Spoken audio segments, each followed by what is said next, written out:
Okay, ഈ പാർട്ടിൽ നമ്മൾ സംസാരിക്കാൻ പോകുന്നത് വിൻസറിൽ നമ്മൾ ഫേസ് ചെയ്യുന്ന ഇഷ്യൂസ് അല്ലെങ്കിൽ വിൻസറിന്റെ പോരായ്മകൾ കാര്യങ്ങളാണ്. കഴിഞ്ഞ പാർട്ടിൽ നമ്മൾ വാഹനത്തിൽ നമുക്ക് ഇഷ്ടപ്പെട്ട കാര്യങ്ങൾ, നമ്മൾ റേഞ്ച്, അങ്ങനത്തെ കാര്യങ്ങളെല്ലാം നമ്മൾ ഒരുവിധം കവർ ചെയ്തിട്ടുണ്ടായിരുന്നു, ചാർജിങ് കാര്യങ്ങളെല്ലാം. ഇതില് നമ്മൾ നെഗറ്റീവ്സ് ആണ് സംസാരിക്കാൻ പോകുന്നത്. ബട്ട് ഈ വീഡിയോയുടെ ഇന്റൻഷൻ എന്ന് പറഞ്ഞു കഴിഞ്ഞാൽ വിൻസർ ഒരു മോശം വണ്ടിയാണെന്നോ MG ഒരു മോശം ബ്രാൻഡ് ആണെന്നോ കാണിക്കുക എന്നുള്ളതല്ല. നമുക്ക് ചില ഇഷ്യൂസ് വരുമ്പോൾ ബുദ്ധിമുട്ടുകൾ ഫേസ് ചെയ്യുന്നുണ്ട്, അതിന് എന്തെങ്കിലും ഒരു സൊല്യൂഷനോ റെസ്പോൺസോ കമ്പനിയുടെ ഭാഗത്ത് കിട്ടണം എന്നുള്ള പ്രതീക്ഷയിലാണ്. ചിലപ്പോൾ കിട്ടാം, ചിലപ്പോൾ കിട്ടൂല. ബട്ട് ഒരു കാര്യം ഞാൻ ഗ്യാരണ്ടി ചെയ്യാം, ചിലപ്പോൾ ഈ പോർഷൻ മാത്രം കണ്ടുകൊണ്ട് ആളുകൾ MG വണ്ടി എടുക്കൂല എന്നൊക്കെ തീരുമാനിക്കും. അതിൽ നമുക്കൊന്നും ചെയ്യാനില്ല. അങ്ങനെ സെയിൽസിനെ ഇമ്പാക്ട് ചെയ്തിട്ടെങ്കിലും അവരെന്തെങ്കിലും ചെയ്യുമെന്ന് നമുക്ക് പ്രതീക്ഷിക്കാം. സോ ഇത് ഈ വീഡിയോയിൽ നമ്മൾ ചെയ്യാൻ പോകുന്നതെന്ന് വെച്ച് കഴിഞ്ഞാൽ, നമ്മളിപ്പോ 500ഓളം യൂസേഴ്സ് ഉള്ള വിൻസർ ഗ്രൂപ്പ്, മലയാളികളുടെ ഗ്രൂപ്പിലെ മെമ്പേഴ്സ് ആണ് എല്ലാവരും. അപ്പൊ നമുക്ക് കുറെ ഇഷ്യൂസ് അറിയാം. ഇപ്പൊ ഞാൻ കുറച്ച് ഇഷ്യൂസ് പറയും, ആ ഇഷ്യൂസ് ഉള്ളവർ കൈവക്കണം. അപ്പൊ നമുക്കിത് ഒരു ഫൺ എന്നുള്ള രീതിയിൽ എടുക്കാം. അപ്പൊ നമുക്ക് ഏറ്റവും വലിയ ഇഷ്യൂസ് ഇന്ന് സ്റ്റാർട്ട് ചെയ്യാം. ക്രിട്ടിക്കൽ ആയിട്ടുള്ള ഇഷ്യൂ മുതൽ ചെറിയ ചെറിയ ഇഷ്യൂ. അപ്പൊ ബഗ്ഗുകളൊന്നും ഇല്ലാത്ത വണ്ടികളൊന്നുമില്ല. നമ്മൾ ആദ്യം നമ്മൾ സംസാരിക്കാൻ പോകുന്ന DC ഫാസ്റ്റ് ചാർജിങ് ഇഷ്യൂ. ഇതിൽ ആർക്കൊക്കെ DC ഫാസ്റ്റ് ചാർജിങ് ഇഷ്യൂ ഉണ്ട്? ഓക്കെ, അപ്പൊ നിങ്ങൾ വേണം കൂടുതൽ സംസാരിക്കാൻ. ഇപ്പൊ ഞാൻ മനസ്സിലാക്കിയെടുത്തോളം നമ്മുടെ ഗ്രൂപ്പിൽ DC fast charging, AC fast charging ഇഷ്യൂയിൽ ഏറ്റവും കൂടുതൽ ഫ്രസ്ട്രേറ്റഡ് ആയിട്ടുള്ള ഒരാൾ ടോണിയാണ്. ടോണി ആക്ച്വലി ഫേസ് ചെയ്യുന്ന ഇഷ്യൂസ് എന്താണ്? DC രണ്ടിലും പ്രശ്നമുണ്ട്, AC-യിലും ഉണ്ട് DC-യിലും ഉണ്ട്. DC-യിൽ പ്രശ്നം ഇതാണ്, അൺറിലയബിൾ ആണ്. അതായത് എനിക്ക് ഒരിടത്ത് പോലും വർക്കാത്ത ചാർജേഴ്സ് ഉണ്ട്. അത് ഗോയിസിയുടെ ആണ് മെയിനായിട്ട്. കാരണം ഞാൻ ഗോയിസിയുടെ പലയിടത്തായിട്ട് നോക്കി ചാർജ് ചെയ്ത് വർക്കായില്ല. എനിക്ക് ഏറ്റവും ഒരു ക്രിട്ടിക്കലായിട്ട് പ്രശ്നം വന്നത്, ഞാനൊരു ട്രിപ്പ് പോയപ്പം തമിഴ്നാട് ഏരിയ ഡിണ്ടിഗൽ അങ്ങോട്ട് പോയപ്പോഴാണ്. അവിടെ ട്രാവൽ ചെയ്ത് അവിടെ ചെന്ന് ചെയ്തിട്ടാണെങ്കിൽ 20% താഴെ ഉള്ളൂ. അടുത്തൊരു ചാർജറെ കുത്തി ഉണ്ടായിരുന്നു, അവിടെ കുത്തിയതിലാണെങ്കിൽ ചാർജ് കയറുന്നില്ല. ഈ പറഞ്ഞ നെഗറ്റീവ് ടെർമിനലിൽ ഊരി ഡോറ് തുറന്നിട്ട് നോക്കി. അന്ന് തൊട്ടപ്പുറത്തൊരു ടിയാഗോ പുഷ്പം പോലെ ചാർജ് ആവുന്നുണ്ടായിരുന്നു. ഒരു രക്ഷയില്ല, അത് ചാർജ് ചെയ്യുന്ന നോക്കിയിട്ട് നടക്കുന്നില്ല. അന്ന് ആ ഏരിയയിൽ ഫുൾ പവർ കട്ടായിരുന്നു, എക്സെപ്റ്റ് ഈ ഒരെണ്ണം ഒഴിച്ച് ബാക്കി എല്ലായിടത്തും ഞാൻ അന്വേഷിച്ചപ്പം പവർ കട്ടായിരുന്നു പറഞ്ഞു. എപ്പോൾ വരുമെന്ന് അറിയത്തില്ല. പിന്നെ ഒരു 15 കിലോമീറ്റർ അപ്പുറത്ത് കണ്ട ഒരു ചാർജിങ് സ്റ്റേഷൻ കണ്ടു. അത് ഞാൻ പോയി. അവിടെ ചെന്ന് കഴിഞ്ഞാണെങ്കിലും ഇതുപോലെ തന്നെ ചാർജ് ചെയ്ത് നോക്കി, നടക്കുന്നില്ല. ഡോർ തുറന്നിട്ട് നോക്കി, ആദ്യം ഡോർ തുറന്ന് നോക്കിയിട്ട് നടന്നില്ല, സ്പാനർ ഇട്ട് നോക്കി, ഒന്നും നടന്നില്ല. അപ്പോൾ ഞാനടുത്ത് പെട്ടു. കാരണം എന്താ വെച്ചിട്ടുണ്ടെങ്കിൽ വേറെ അടുത്തങ്ങ് ചാർജേഴ്സ് ഇല്ല. എൻ്റെ വണ്ടിയിലാണ് അന്നേരത്തേക്കും 10% അടുത്ത് ചാർജേ ഉള്ളൂ. എനിക്ക് അടുത്ത ചാർജിങ് സ്റ്റേഷനിലോട്ട് പോകാനേ പറ്റില്ല. RSA വിളിക്കേണ്ടി വരും എന്നൊക്കെ ഓർത്തുകൊണ്ടിരുന്നതിനും അവസാനം അവരും, അതൊരു പുതിയ ചാർജിങ് സ്റ്റേഷൻ ആയിരുന്നു, അവരും കൂടെ ഒന്ന് ഹെൽപ്പ് ചെയ്യാൻ വന്നു. അവരും വന്ന് എന്തൊക്കെയോ കാണിച്ചു, അവരും മെഷീനിൽ എന്തൊക്കെയോ കാണിച്ചു, ഞാനും എന്തൊക്കെയോ കാണിച്ചു. അവസാനം ഡോർ തുറന്നിട്ട് എങ്ങനെയൊക്കെയോ ചാർജായി, അന്ന് പോരാൻ പറ്റി. പക്ഷെ അന്ന് എനിക്കൊരു കാര്യം മനസ്സിലായി, എൻ്റെ വണ്ടി കൊണ്ട് ലോങ് പോകണമെങ്കിൽ, അതായത് ഒരു 50% ആവുന്നതിന് ചാർജ് ചെയ്ത് പോയെങ്കിൽ എനിക്ക് റിലയബിൾ ആയിട്ട് അവിടെ എത്താൻ പറ്റുള്ളൂ. അപ്പോൾ അന്നേരം ഒരു പ്രശ്നം വരും, 4:1 എന്നുള്ള ആ റേഷ്യോ പോകും, അത് ബ്രേക്ക് ആവും. അതുകൊണ്ട് ഞാനിപ്പോൾ ലോങ് പോകാൻ എനിക്ക് നല്ലൊരു പേടിയാണ്. പക്ഷെ ഞാൻ കഴിഞ്ഞ ദിവസം ഇതുകൊണ്ട്, കഴിഞ്ഞ മാസം 1-2 മാസം മുന്നേ ഞാൻ മേഘമല പോയായിരുന്നു ഇതുകൊണ്ട്. അന്ന് ഇതുപോലെ ഞാൻ 50% ചാർജ് ചെയ്ത് പോയപ്പോൾ എനിക്ക് വലിയ കുഴപ്പമില്ലായിരുന്നു. അന്നും ഈ പറഞ്ഞ തന്നെ ഒരു ഇന്ത്യൻ ഓയിലിന്റെ പമ്പ് ചെയ്ത് ചാർജ് ചെയ്തപ്പോൾ ഡോർ തുറന്നിട്ട് ചാർജ് ചെയ്യേണ്ടി വന്ന കേസ് ഉണ്ടായിട്ടുണ്ട്. അപ്പൊ ഈ 50% താഴേക്കാണോ? അല്ല, 50% തമിഴ്നാട് കേസിൽ റിലയബിൾ ആയിട്ട് ചാർജ് ചെയ്യണമെങ്കിൽ. കാരണം നമ്മളിപ്പം ഞാൻ പറഞ്ഞു, ഞാൻ അന്ന് ഡിണ്ടികൾ പോയതിനാണെങ്കിൽ എനിക്ക് അവിടെ 20% എത്തി. ശരിക്കും പറഞ്ഞാൽ നമ്മുടെ വിൻസറിന് വേണേൽ 10% വേണേൽ പോകും.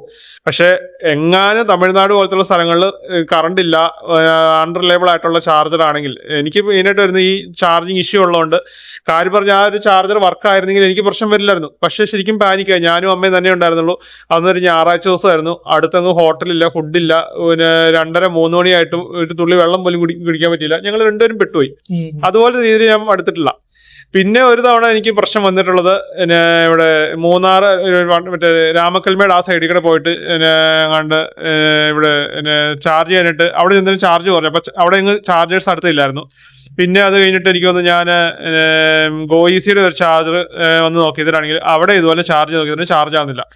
ഇഷ്യൂസ് ഏതെങ്കിലും സ്പെസിഫിക് ആയിട്ടുള്ള അങ്ങനെ പറയാൻ പറ്റില്ല. വർക്ക് ചെയ്യാറുണ്ട്. സിയോണിൽ ഞാൻ 1-2 അടുത്ത്, ഞങ്ങളുടെ അടുത്ത് അധികം ഇല്ല, ഒരെണ്ണം നോക്കി, അത് വർക്കാവുന്നുണ്ടായിരുന്നു, കുഴപ്പമില്ലായിരുന്നു. പിന്നെ ഗോയിസി ആണ് എനിക്ക് ഇതുവരെയായിട്ട് ഒരിടത്ത് പോലും എനിക്ക് വർക്കാതിരുന്നത്. ഇത് ഗോയിസിയുടെ കുറെ പേര്, ഗോയിസിയുടെ രണ്ടും പറയുന്ന ആളുകളുണ്ട്. ഗോയിസിയിൽ എനിക്ക് പ്രശ്നമില്ല എന്ന് പറയുന്ന ആളുകളുണ്ട്. പക്ഷെ ഗോയിസിയിലാണ് കുറെ പേര് കൂടുതലും പ്രശ്നം. പക്ഷേ അത് ഗോയിസിയുടെ പ്രശ്നമല്ല, ഗോയിസിയുടെ പ്രശ്നമായിരിക്കില്ല, അതെന്തെങ്കിലും കമ്പാറ്റബിലിറ്റി ഇഷ്യൂ ആയിരിക്കും വണ്ടിയുടെ കണക്ഷൻ. ഞാൻ ഇടയ്ക്കൊന്ന് സംസാരിക്കുന്ന ഇല്ല. എനിക്ക് ഇതിനെ കുറിച്ച് എന്റെ ഒരു ഊഹം, ഈ പ്രശ്നങ്ങൾ തുടങ്ങുന്ന ഒരു സമയം ഓർക്കുന്നുണ്ട്.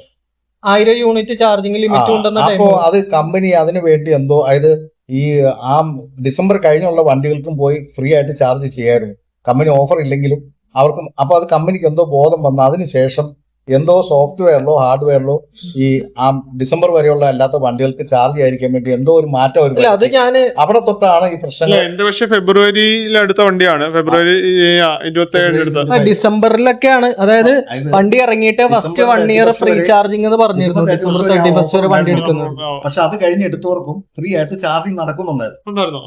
അപ്പൊ അത് കമ്പനി അത് മനസ്സിലാക്കി കഴിഞ്ഞപ്പോ അത് നിർത്താൻ വേണ്ടി എന്തോ സോഫ്റ്റ്വെയറിലോ ഹാർഡ്വെയറിലോ എന്തോ ചെയ്തു. അവിടെയാണ് അത് പറ്റിപ്പോയതെന്നാണ് എന്റെ. എനിക്ക് Maybe technical അറിയത്തില്ല, പക്ഷെ എനിക്ക് ഇങ്ങനെ ഒരു പ്രശ്നമുണ്ട്. ഞാൻ അതുകൊണ്ട് എടുക്കുന്നവരോട് വേഗം പറയും എനിക്ക് ഇങ്ങനെ, അത് എന്റെ സൈഡിൽ നിന്നുള്ള പ്രശ്നമായിരിക്കും ഞാൻ പറഞ്ഞിട്ടാണ് ഞാൻ പറയുന്നത്. എനിക്ക് ഇങ്ങനെ ഒരു DC ചാർജിങ് ഇഷ്യൂ ഉണ്ട്.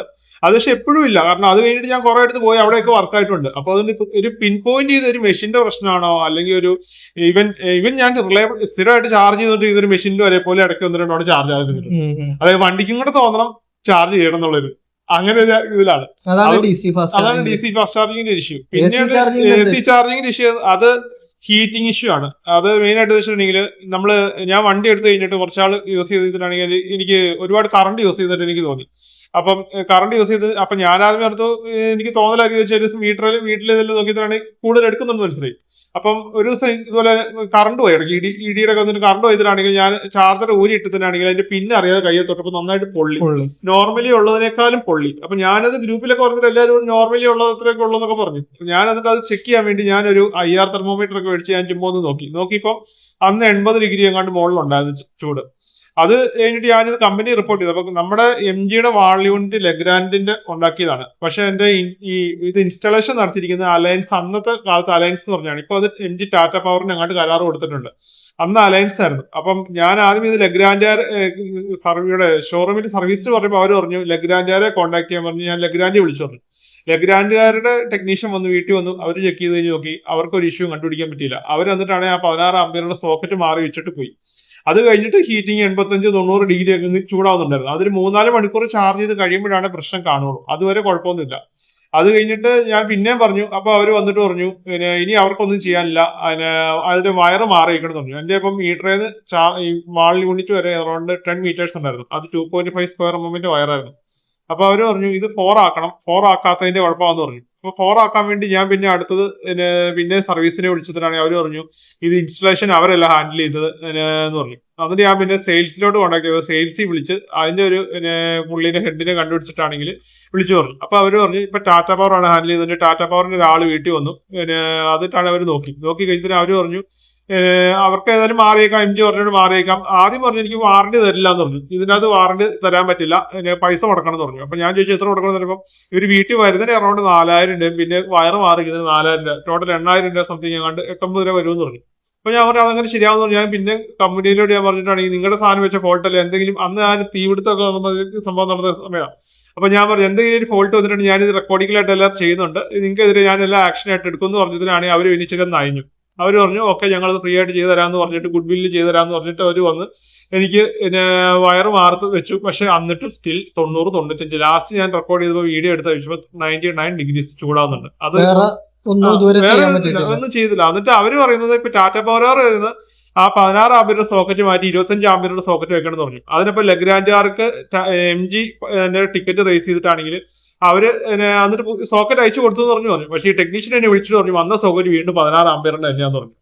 അതുകൊണ്ട് അവര് പറയുന്നത്, അവരുടെ ടെക്നിക്കൽ ടീം പറയുന്നത്, ലെഗ്രാൻഡിന്റെ പറയുന്നത് അവർക്ക് 16 ആംപിയറിന്റെ വെക്കാനുള്ള പ്രൊവിഷനേ ഉള്ളൂ. പക്ഷെ രണ്ട് സെയിം ഇതാണ്, വെക്കാനൊക്കെ പറ്റും. പക്ഷെ എന്തോ അവർക്ക് വെക്കാൻ താല്പര്യമില്ല. അതോ ഇനി അവരുടെ എന്തോ ലീഗൽ എന്തെങ്കിലും പ്രശ്നമായിട്ടാണോ എനിക്കറിയില്ല, അവർക്കത് വെക്കാൻ പറ്റുന്നത്. ചുരുക്കത്തിൽ പറഞ്ഞ് ഇപ്പൊ ഞാൻ വന്നിട്ട് ചാർജ് ചെയ്യുന്നത് ഞാൻ ഈ വിഷയം മനുവിന്റെ അടുത്ത് പറഞ്ഞതിനാണ്. മനു എനിക്ക് സജസ്റ്റ് ചെയ്തായിരുന്നു മറ്റേ ഒരു കൂളിംഗ് ഒരു എക്സ്റ്റൻഷൻ ബോക്സ് വിത്ത് ഫാനുള്ള ഒരു സാധനം തിരൂരങ്ങാണ്ടുള്ള ഒരു സാറ്, ഒരു അബ്ദുൾ വഹാബ് എന്ന് പറഞ്ഞ സാറ് ഉണ്ടാക്കുന്നത് നമ്മൾ കണ്ടായിരുന്നു. അത് ഞാൻ ഈ പണ്ട് വണ്ടിയുടെ സമയത്ത് ഗ്രൂപ്പുകളിൽ ഈ EV ക്ലബിൽ ഇവോക്കിലൊക്കെ ഇതിനകത്തൊക്കെ ഞാൻ കണ്ടായിരുന്നു. അപ്പൊ ഞാനാണെങ്കിൽ ആ സാധനത്തിന് എന്റെ വാട്സപ്പിൽ ഡയറക്റ്റ് ചെയ്ത് കിട്ടാഞ്ഞിട്ട് ഞാൻ മനു വഴി ഈ പുള്ളിനെ കോൺടാക്ട് ചെയ്ത് ഏതാണ്ട് 3700 രൂപ കണ്ടായി 5 മീറ്ററിന് നീളമുള്ള ഒരു എക്സ്റ്റൻഷൻ ബോക്സ് വിത്ത് ഫാൻ മേടിച്ചു. അത് വെച്ചിട്ട് ഇപ്പൊ തൽക്കാലത്തേക്ക് ചാർജ് ചെയ്യുന്നുണ്ട്. ഇപ്പൊ MGയുടെ ഭാഗത്ത് നിന്നിട്ട് അനക്കവും ഇല്ല, ലഗ്രാൻഡിന്റെ ഭാഗത്തുനിന്ന് ഒരു അനുഭവമില്ല. നമ്മൾ ഡയറക്റ്റ് ചാർജർ പ്ലഗ് ചെയ്തിട്ടുണ്ടെങ്കിൽ നന്നായിട്ട് ഹീറ്റ് ആവും. എന്നാൽ ഈ ചാർജർ സെയിം ചാർജർ പുറത്തുനിന്ന് കൊണ്ടുപോയി നോക്കുമ്പോൾ ഹീറ്റിംഗ് ഇല്ലതാണ്. പക്ഷെ ഇതിപ്പോ ചാർജറിന്റെ പ്രശ്നമാണോ എന്ന് അറിയത്തില്ല, വയറിംഗിന്റെ പ്രശ്നമാണോ അറിയത്തില്ല, സോക്കറ്റിന്റെ പ്രശ്നമാണോ അറിയത്തില്ല. ഇതാണ് അന്ന് ഗ്രൂപ്പിൽ പറഞ്ഞപ്പോ ഞാൻ പറഞ്ഞത്, വണ്ടിയുടെ പ്രശ്നമാണോ ചാർജറിന്റെ പ്രശ്നമാണോ വീട്ടിലെ വയറിംഗിന്റെ പ്രശ്നമാണോ, ഇത് കണ്ടുപിടിക്കണ്ടേ. നമുക്ക് ഇത് കണ്ടുപിടിക്കാതെ ഈ പറയണ പോലെ ഒന്നും ചെയ്യാൻ പറ്റൂല. നമ്മളെ എല്ലാം മാറി നോക്കാന്നുള്ളതേ ഉള്ളൂ. ഇതെല്ലാം കൂടെ നടക്കേയില്ലല്ലോ. പുറത്ത് പോയിട്ട് KCBയുടെ പോസ്റ്റിൽ പോയി ചാർജ് ചെയ്തു. അത് ഞാൻ നോക്കി. ഞാൻ അതിനിടയ്ക്ക് ഇവര് പറഞ്ഞ് ചെക്ക് ചെയ്ത് നോക്കാനായിട്ട് പുറത്തുനിന്ന് ചെയ്ത് നോക്കാൻ പറഞ്ഞു. ഞാനിപ്പോ അതിനെ കഷ്ടപ്പെട്ട് ഞങ്ങളുടെ അടുത്ത് ഈ 3.0 പോയിന്റ്സ് അധികം ഇല്ല. അപ്പം KCBയുടെ ഇതിനാണ് മിക്കതും കംപ്ലൈന്റ് ആണ്. അപ്പൊ ഓഫീസിന്റെ അടുത്തുള്ളവർക്ക് പോയി കുത്തിയിട്ടു. അവിടെ നോക്കിയപ്പോഴും ഹീറ്റിംഗ് ഒന്നുമില്ല, നോർമൽ ഇതാണ്. ഞാൻ പിന്നെ എയർപോർട്ടിൽ ഏതാണോ ഓട്ടം പോയതിനാണ് അവിടെ ഒരു 3-4 മണിക്കൂർ അവിടെ പോസ്റ്റ് ഇട്ടുന്ന സമയത്ത് അവിടെയും കുത്തിയിട്ട് അവിടെയും വർക്ക് കുഴപ്പമൊന്നുമില്ല. പിന്നെ ഓഫീസിന്റെ അടുത്ത് തന്നെ ഒരു 10 കിലോമീറ്റർ അപ്പുറത്തുള്ള ചാർജിങ് സ്റ്റേഷൻ അവിടെയും കുട്ടിയില്ല, അവിടെയൊന്നും കുഴപ്പമില്ല. അപ്പൊ വീട്ടിലെ വയറിംഗിന്റെ അല്ലായിരിക്കും.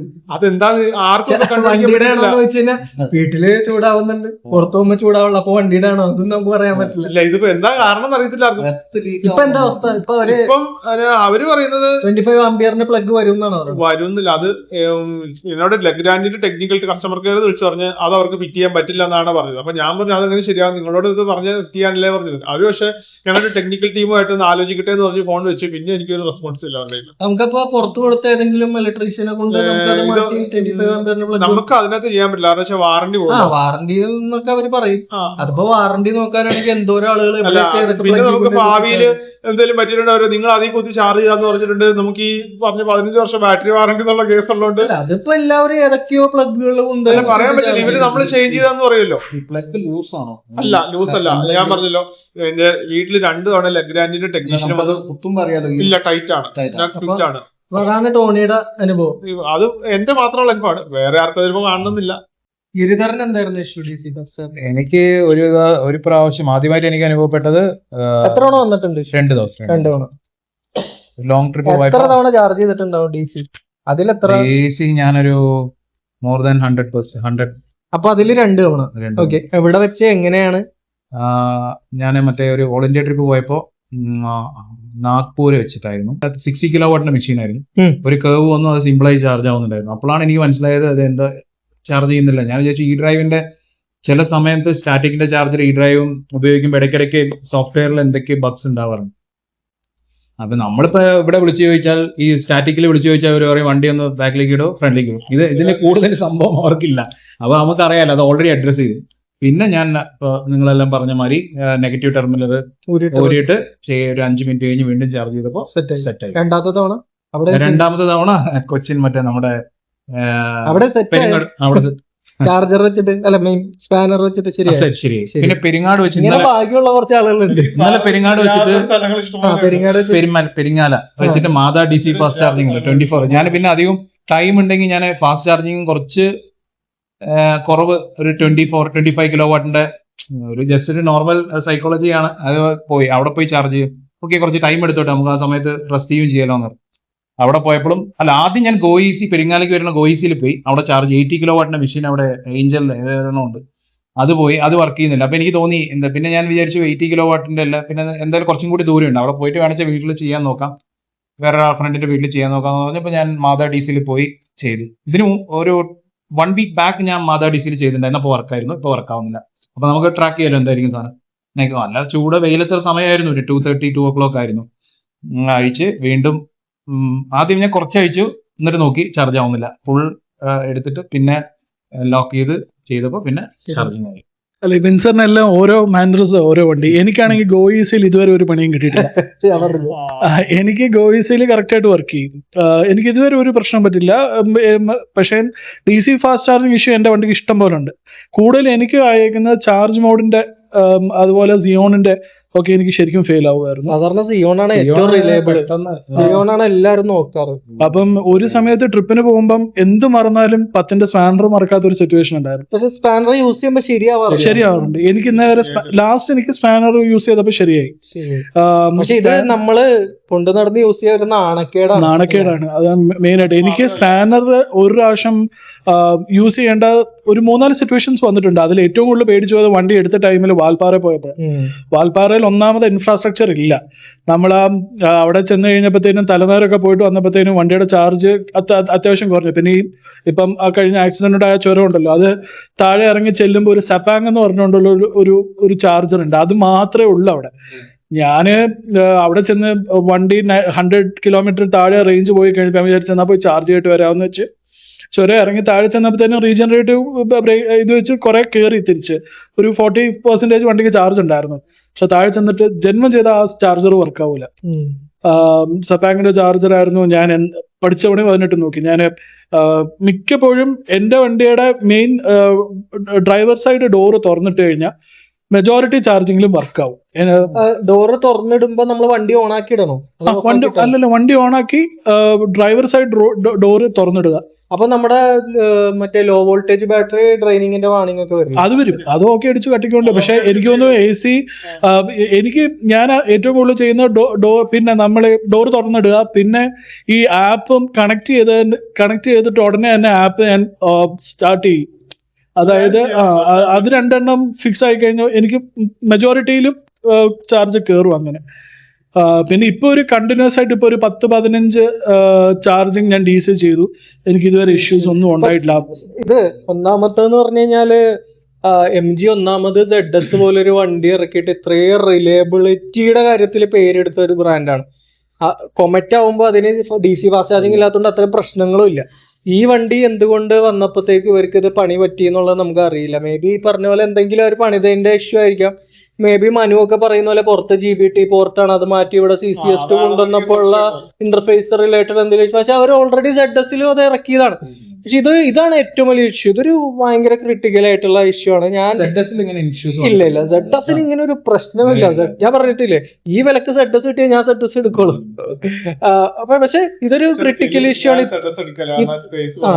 പക്ഷെ ഇത്രയും നാളായിട്ട് MGക്ക് ഇത് ഫിക്സ് ചെയ്യാൻ പറ്റിയില്ല എന്ന് പറയുമ്പോഴത്തേക്കും അത് ഭയങ്കര ഒരു മോശമാണ്. ഇത്രയും വലിയൊരു ഇഷ്യൂ ഫിക്സ് ചെയ്യാൻ പറ്റില്ല എന്നുള്ളത്. ഇത്രയും പ്രശ്നങ്ങൾ ടാറ്റക്കാർക്ക് ഉണ്ടായിട്ട് അവരൊരു കുഴപ്പമില്ലാതെ ചാർജ് ചെയ്തിട്ട് നമ്മുടെ അടുത്തൂടെ ഇങ്ങനെ പോകുമ്പോൾ ഞാൻ പറയട്ടെ, ഞാന് 52 ഇയേഴ്സിൽ 54,000 കിലോമീറ്റേഴ്സ് ടിയാഗോ ഓടിച്ചു. പ്രശ്നമില്ല. ഇതുവരെ ഒരു ഫാസ്റ്റ് ചാർജിങ്ങിൽ പ്രശ്നമില്ല. വണ്ടി ഒരു രക്ഷയില്ല. പക്ഷെ ഇത് ഇപ്പൊ ഒരു നെഗറ്റീവ് ഇമേജ് ആയി മാറിക്കഴിഞ്ഞു. വിൻസർ എന്ന് പറയുമ്പോ തന്നെ എന്റെ അടുത്ത് ഫ്രണ്ട്സ് ചിലർ ചോദിക്കും, ആ വണ്ടിക്ക് എന്തോ ചാർജിങ് റിലേറ്റഡ് പ്രശ്നങ്ങളില്ല. അപ്പൊ ഞാൻ പറയാറുണ്ട് ഉണ്ട്, പക്ഷെ എനിക്കില്ല. ഞാൻ ഒരിക്കലും ഒരു ചാർജറിൽ പോയി എനിക്ക് വർക്ക് ആവുന്നില്ല. ഞാൻ പിന്നെ അടുത്ത സ്ഥലത്തോട്ട് പോകണ്ടല്ലോ എന്നൊരു സ്പാനറൊക്കെ വെച്ച് അഴിച്ച് ഊരിയൊക്കെ ഇട്ടിട്ടും വർക്കായില്ല. പക്ഷെ ഞാൻ അടുത്ത് ലുലു മാളിൽ പോയപ്പോൾ ട്രിവാൻഡ്രത്ത് വെച്ച് അടുത്ത് ചാർജ് ചെയ്യും. അപ്പൊ അത് ആ ചാർജറിന്റെ ഇഷ്യൂ ആയിരിക്കണം. അപ്പൊ എനിക്കത് പ്രശ്നമില്ല. അപ്പൊ ഞാൻ എൻ്റെ ഒരു റിസർച്ച് നടത്തി ഗ്രൂപ്പിൽ ഇടക്കിടക്ക് പോളൊക്കെ ഇടുന്ന വെച്ചിട്ട് ഞാൻ കണ്ടുപിടിച്ചതെന്ന് വെച്ചാൽ 39 to 40% Windsor owners, pro users അടക്കമുള്ളവര് ഇപ്പോഴും ഫേസ് ചെയ്തുകൊണ്ടിരിക്കുന്നുണ്ട്. ഉണ്ട് പുതിയ വണ്ടിയൊക്കെ ഉണ്ട്. ഞാനത് പറയും, എന്റെ അടുത്ത് ചോദിക്കും കുറെ പേര് എടുത്തോട്ടെ. അപ്പൊ ഞാൻ പറയും എനിക്ക് വണ്ടിക്ക് ഇങ്ങനെ പ്രശ്നമാണ്, അത് എപ്പോഴും വരുന്നില്ല. എന്നാ ചില സമയത്ത് ക്രിട്ടിക്കൽ. പക്ഷെ ഇത് നമ്മള് ചില ആളുകളുടെ അടുത്ത് പറയുമ്പോ അത് ശരി ഇങ്ങനെ പ്രശ്നമുണ്ട്, എനിക്കിതരില്ല എന്ന് കുറെ പേര് പറയാറുണ്ട്. ഞാൻ പറയാം 39 to 40% വിൻസർ ഓണേഴ്സ് എപ്പോഴും ഫേസ് ചെയ്യുന്നു എന്നില്ല, എപ്പോഴെങ്കിലും ഒക്കെ ഇതുപോലെ ഇഷ്യൂസ് ഫേസ് ചെയ്യുന്നുണ്ട്. അതെ. അല്ല, ഈ ഒരു കൺസേൺ ഉള്ളതെന്ന് പറഞ്ഞാൽ ഈ പറയുന്ന പോലെ ലോങ് പോകുന്ന ആളുകൾക്ക് കേരളത്തിൽ നിന്ന് പുറത്ത് പോയി കഴിയുമ്പോൾ കണ്ടമാനം നമ്മുടെ ആൻസൈറ്റി കൂടും. കാരണം ഈയിടെ ആകുമ്പോ പോയി കഴിഞ്ഞപ്പം കർണാടകയിൽ കയറി നമ്മള് പ്ലാൻ ചെയ്തിട്ടാണല്ലോ പോകുന്നത്. ബാക്കി ഒരു 70 കിലോമീറ്റേഴ്സ് ഉണ്ടായിരുന്നു. ഒരു ചാർജർ ഉണ്ട്, അവിടെ കൊണ്ടുവന്ന് കുത്തിയുടെ ഉടുപ്പിയില് അവിടെ ചെന്നപ്പോഴത്തേനും ഉടുപ്പിയിൽ ഒരൊറ്റ ചാർജറിലും വർക്ക് ആവണില്ല. അപ്പൊ പിന്നെ എനിക്ക് മനസ്സിലായി ഇനിയിപ്പം സ്പാനർ വെച്ച് ഊരിയെ നിവൃത്തിയുള്ളൂ എന്ന് മനസ്സിലായി. ഇത് ഫ്രസ്ട്രേറ്റിംഗ് ആയിട്ടുള്ളൊരു ഇഷ്യൂ ആണ്. MG പോലെ ഇത്രയും ഗ്ലോബലി പ്രൂവൺ ആയിട്ടുള്ളൊരു ബ്രാൻഡ് ഫിക്സ് ചെയ്യേണ്ട ഒരു പ്രശ്നം നോർത്ത് ഇന്ത്യയിലൊക്കെ ഉണ്ട് ഇത്ര ഇഷ്യൂ. ഞാൻ കണ്ടിട്ടുണ്ട് ആഗ്രയിൽ പോയപ്പോ ഒരു പയ്യൻ ഇതേ പരിപാടി ഇത് അവര് എന്തായാലും ഫിക്സ് ചെയ്തേ പറ്റുള്ളൂ. പിന്നെ ഈ സ്പാനർ പരിപാടി എന്ന് പറഞ്ഞു കഴിഞ്ഞാൽ ഇന്നും ഇന്നലെ തുടങ്ങിയതൊന്നുമല്ല. ഇത് ടാറ്റക്കാരായിട്ട് ആദ്യം കൊണ്ടുവന്നാണ്. ടാറ്റയുടെ വണ്ടികളില് ഈവൻ B6 വരെ സ്പാനർ ചാർജിങ് സ്റ്റേഷനിൽ യൂസ് ചെയ്തിട്ടുള്ള ഇഷ്യൂ ആണ്. പക്ഷെ അത് അധികം കേട്ടിട്ടില്ല. ബട്ട് സ്റ്റിൽ B6 ഫോറമാളിൽ കൊണ്ടുവന്നിട്ടിട്ട് ലാസ്റ്റ് മഹീന്ദ്ര എന്ന ടെക്നീഷ്യൻ വന്നിട്ട് ബാറ്ററി സ്പാനർ ഒക്കെ വെച്ച് ഊരിയിട്ട് റീകണക്ട് ചെയ്തപ്പോ ശരിയായെന്ന് ഞാൻ കേട്ടിട്ടുണ്ടായിരുന്നു. അപ്പൊ ഇത് എല്ലാവർക്കും ഉണ്ട്, ബട്ട് സ്റ്റിൽ ഇതൊരു ബുദ്ധിമുട്ടാണ്. എന്റെ വണ്ടിക്ക് ഒരു സ്പെഷ്യൽ ഇഷ്യൂ ഉണ്ട്. വണ്ടി DC ചാർജ് നമ്മൾ ചെയ്തുകൊണ്ടിരിക്കുമ്പോൾ മിക്ക ചാർജറിലും വണ്ടി ലോക്ക് ചെയ്ത് കഴിഞ്ഞാൽ അപ്പൊ ചാർജിങ് കിട്ടും. ഈ പ്രശ്നമാണ് ഇതിന്റെ ഭാഗമാണ്. അതായത് എനിക്ക് പ്രശ്നങ്ങളിൽ മെയിൻ എന്നതാണ്, നമ്മള് വണ്ടി ലോക്ക് ചെയ്തിട്ട് പോകാൻ പറ്റില്ല. ലോക്ക് ചെയ്ത് പോയിട്ട് അപ്പൊ ഡിസ്കണക്ട് ആയി പോകും. വണ്ടിക്ക് അകത്ത് ഇരിക്കണം. വണ്ടിക്കകത്ത് ഇരുന്നാൽ തന്നെ കുറച്ചു നേരം കഴിഞ്ഞ് നമുക്കിതൊന്നും പ്രശ്നമില്ല. നമ്മളെവിടെയെങ്കിലും ഇരുന്ന് കഴിഞ്ഞാൽ തന്നെ വേറെ പ്രശ്നമുള്ള കുറച്ച് കഴിഞ്ഞിട്ട് തന്നെ ഡിസ്പ്ലേ ഓഫ് ആയി പോകും. അങ്ങനെ ഒരു പ്രശ്നമുണ്ട്. അപ്പൊ ചാർജിങ് ഡിസ്കണക്ട് ആയി. ഇല്ല, നമുക്ക് ഇതൊന്നും ഇല്ല. നമ്മൾ എവിടെയെങ്കിലും പോകുന്നു, ചാർജ് ചെയ്യാൻ കുത്തുന്നു, മേ ബി രണ്ടാമത്തെ ഒരു ട്രയൽ ചാർജ് ആവുന്നു, നമ്മൾ പോകുന്നു. അല്ല, ഇതൊരു ഹോട്ടലിന്റെ ഫ്രണ്ടിൽ ചെന്നിട്ട് കുത്തിയിടുമ്പോഴും ഈ പ്രശ്നമുണ്ട്. കാരണം നമുക്ക് ഒന്ന് ഫുഡ് അടിച്ചിട്ട് വരുമ്പോഴത്തേനും വണ്ടി ഒന്നില്ലെങ്കിൽ ഓപ്പൺ ആക്കി ഇട്ടിട്ട് പോകണം. അല്ലെന്നുണ്ടെങ്കിൽ വണ്ടി ലോക്ക് ആയി കഴിഞ്ഞു കഴിഞ്ഞാൽ. പക്ഷെ എനിക്ക് അതൊരു 2% വന്നിട്ടുള്ളൂ. വണ്ടിയുടെ കീ അകത്തുണ്ടായിരിക്കണം, വണ്ടി ഫുൾ ഓൺ ആയിട്ടിരിക്കണം. എന്നാൽ പോലും ചിലപ്പം ഓഫ് ആയി പോയിട്ടുണ്ട്. എനിക്ക് ഇങ്ങനെ ബോയ്സിയുടെ അടുത്ത് ഇങ്ങനെ ഡോർ വന്നിട്ട് ചാർജ് ചെയ്യുമ്പോൾ വന്നിട്ടുണ്ട്. കഴിഞ്ഞ ദിവസം ആള് പറഞ്ഞത് വണ്ടി ഇതില് കീ വെക്കേണ്ട ഒരു പൊസിഷൻ ഉണ്ടല്ലോ, അതൊക്കെ വെച്ച് നോക്കിയിട്ടുണ്ട്. പക്ഷെ പക്ഷെ ഇതിന് സൊല്യൂഷൻ ആയിട്ട് പറയുന്നത് ആ ബ്ലോവറിന്റെ റെസിസ്റ്റർ മാറ്റി വെച്ച് കഴിഞ്ഞ് കഴിഞ്ഞാൽ അത് മാറ്റിയ ആളുകൾ ഉണ്ടെന്നൊക്കെ പറയുന്നുണ്ട് ഡീലർഷിപ്പ് വഴി. പക്ഷെ ഞാനിത് പറഞ്ഞിട്ടുണ്ട്. പക്ഷെ ഇവിടെ കേരളത്തിൽ അത് മാർക്ക് കൊടുക്കല്ല. മാർക്ക് കൊടുക്കണമെങ്കിൽ കുറെ. പക്ഷെ നമ്മള് ഈ വീഡിയോ കൊണ്ടൊക്കെയുള്ള നമ്മുടെ ഉദ്ദേശം ഇതാ, നമ്മൾ ഈ വീഡിയോ ഇട്ട് കഴിഞ്ഞാൽ നമ്മൾ മാക്സിമം എല്ലാവരുടെ അടുത്ത് ഷെയർ ചെയ്യും. കാരണം അത്രയും ബുദ്ധിമുട്ട് ഇവരൊക്കെ ഫേസ് ചെയ്യുന്നുണ്ട്. ആ സിറ്റുവേഷനിലൂടെ കടന്നു പോകുമ്പോൾ നമുക്ക് അത് അറിയുള്ളൂ. അമ്മേനെയൊക്കെ കൂട്ടിയിട്ട് ഫുഡും വെള്ളമൊന്നും കഴിക്കാൻ പറ്റാതെ സിറ്റുവേഷനിൽ പോകുമ്പോഴാണോ ഇത്? പ്രത്യേകിച്ച് നമ്മുടെ നാട്ടിൽ പോലും അല്ലെങ്കിൽ നമ്മൾ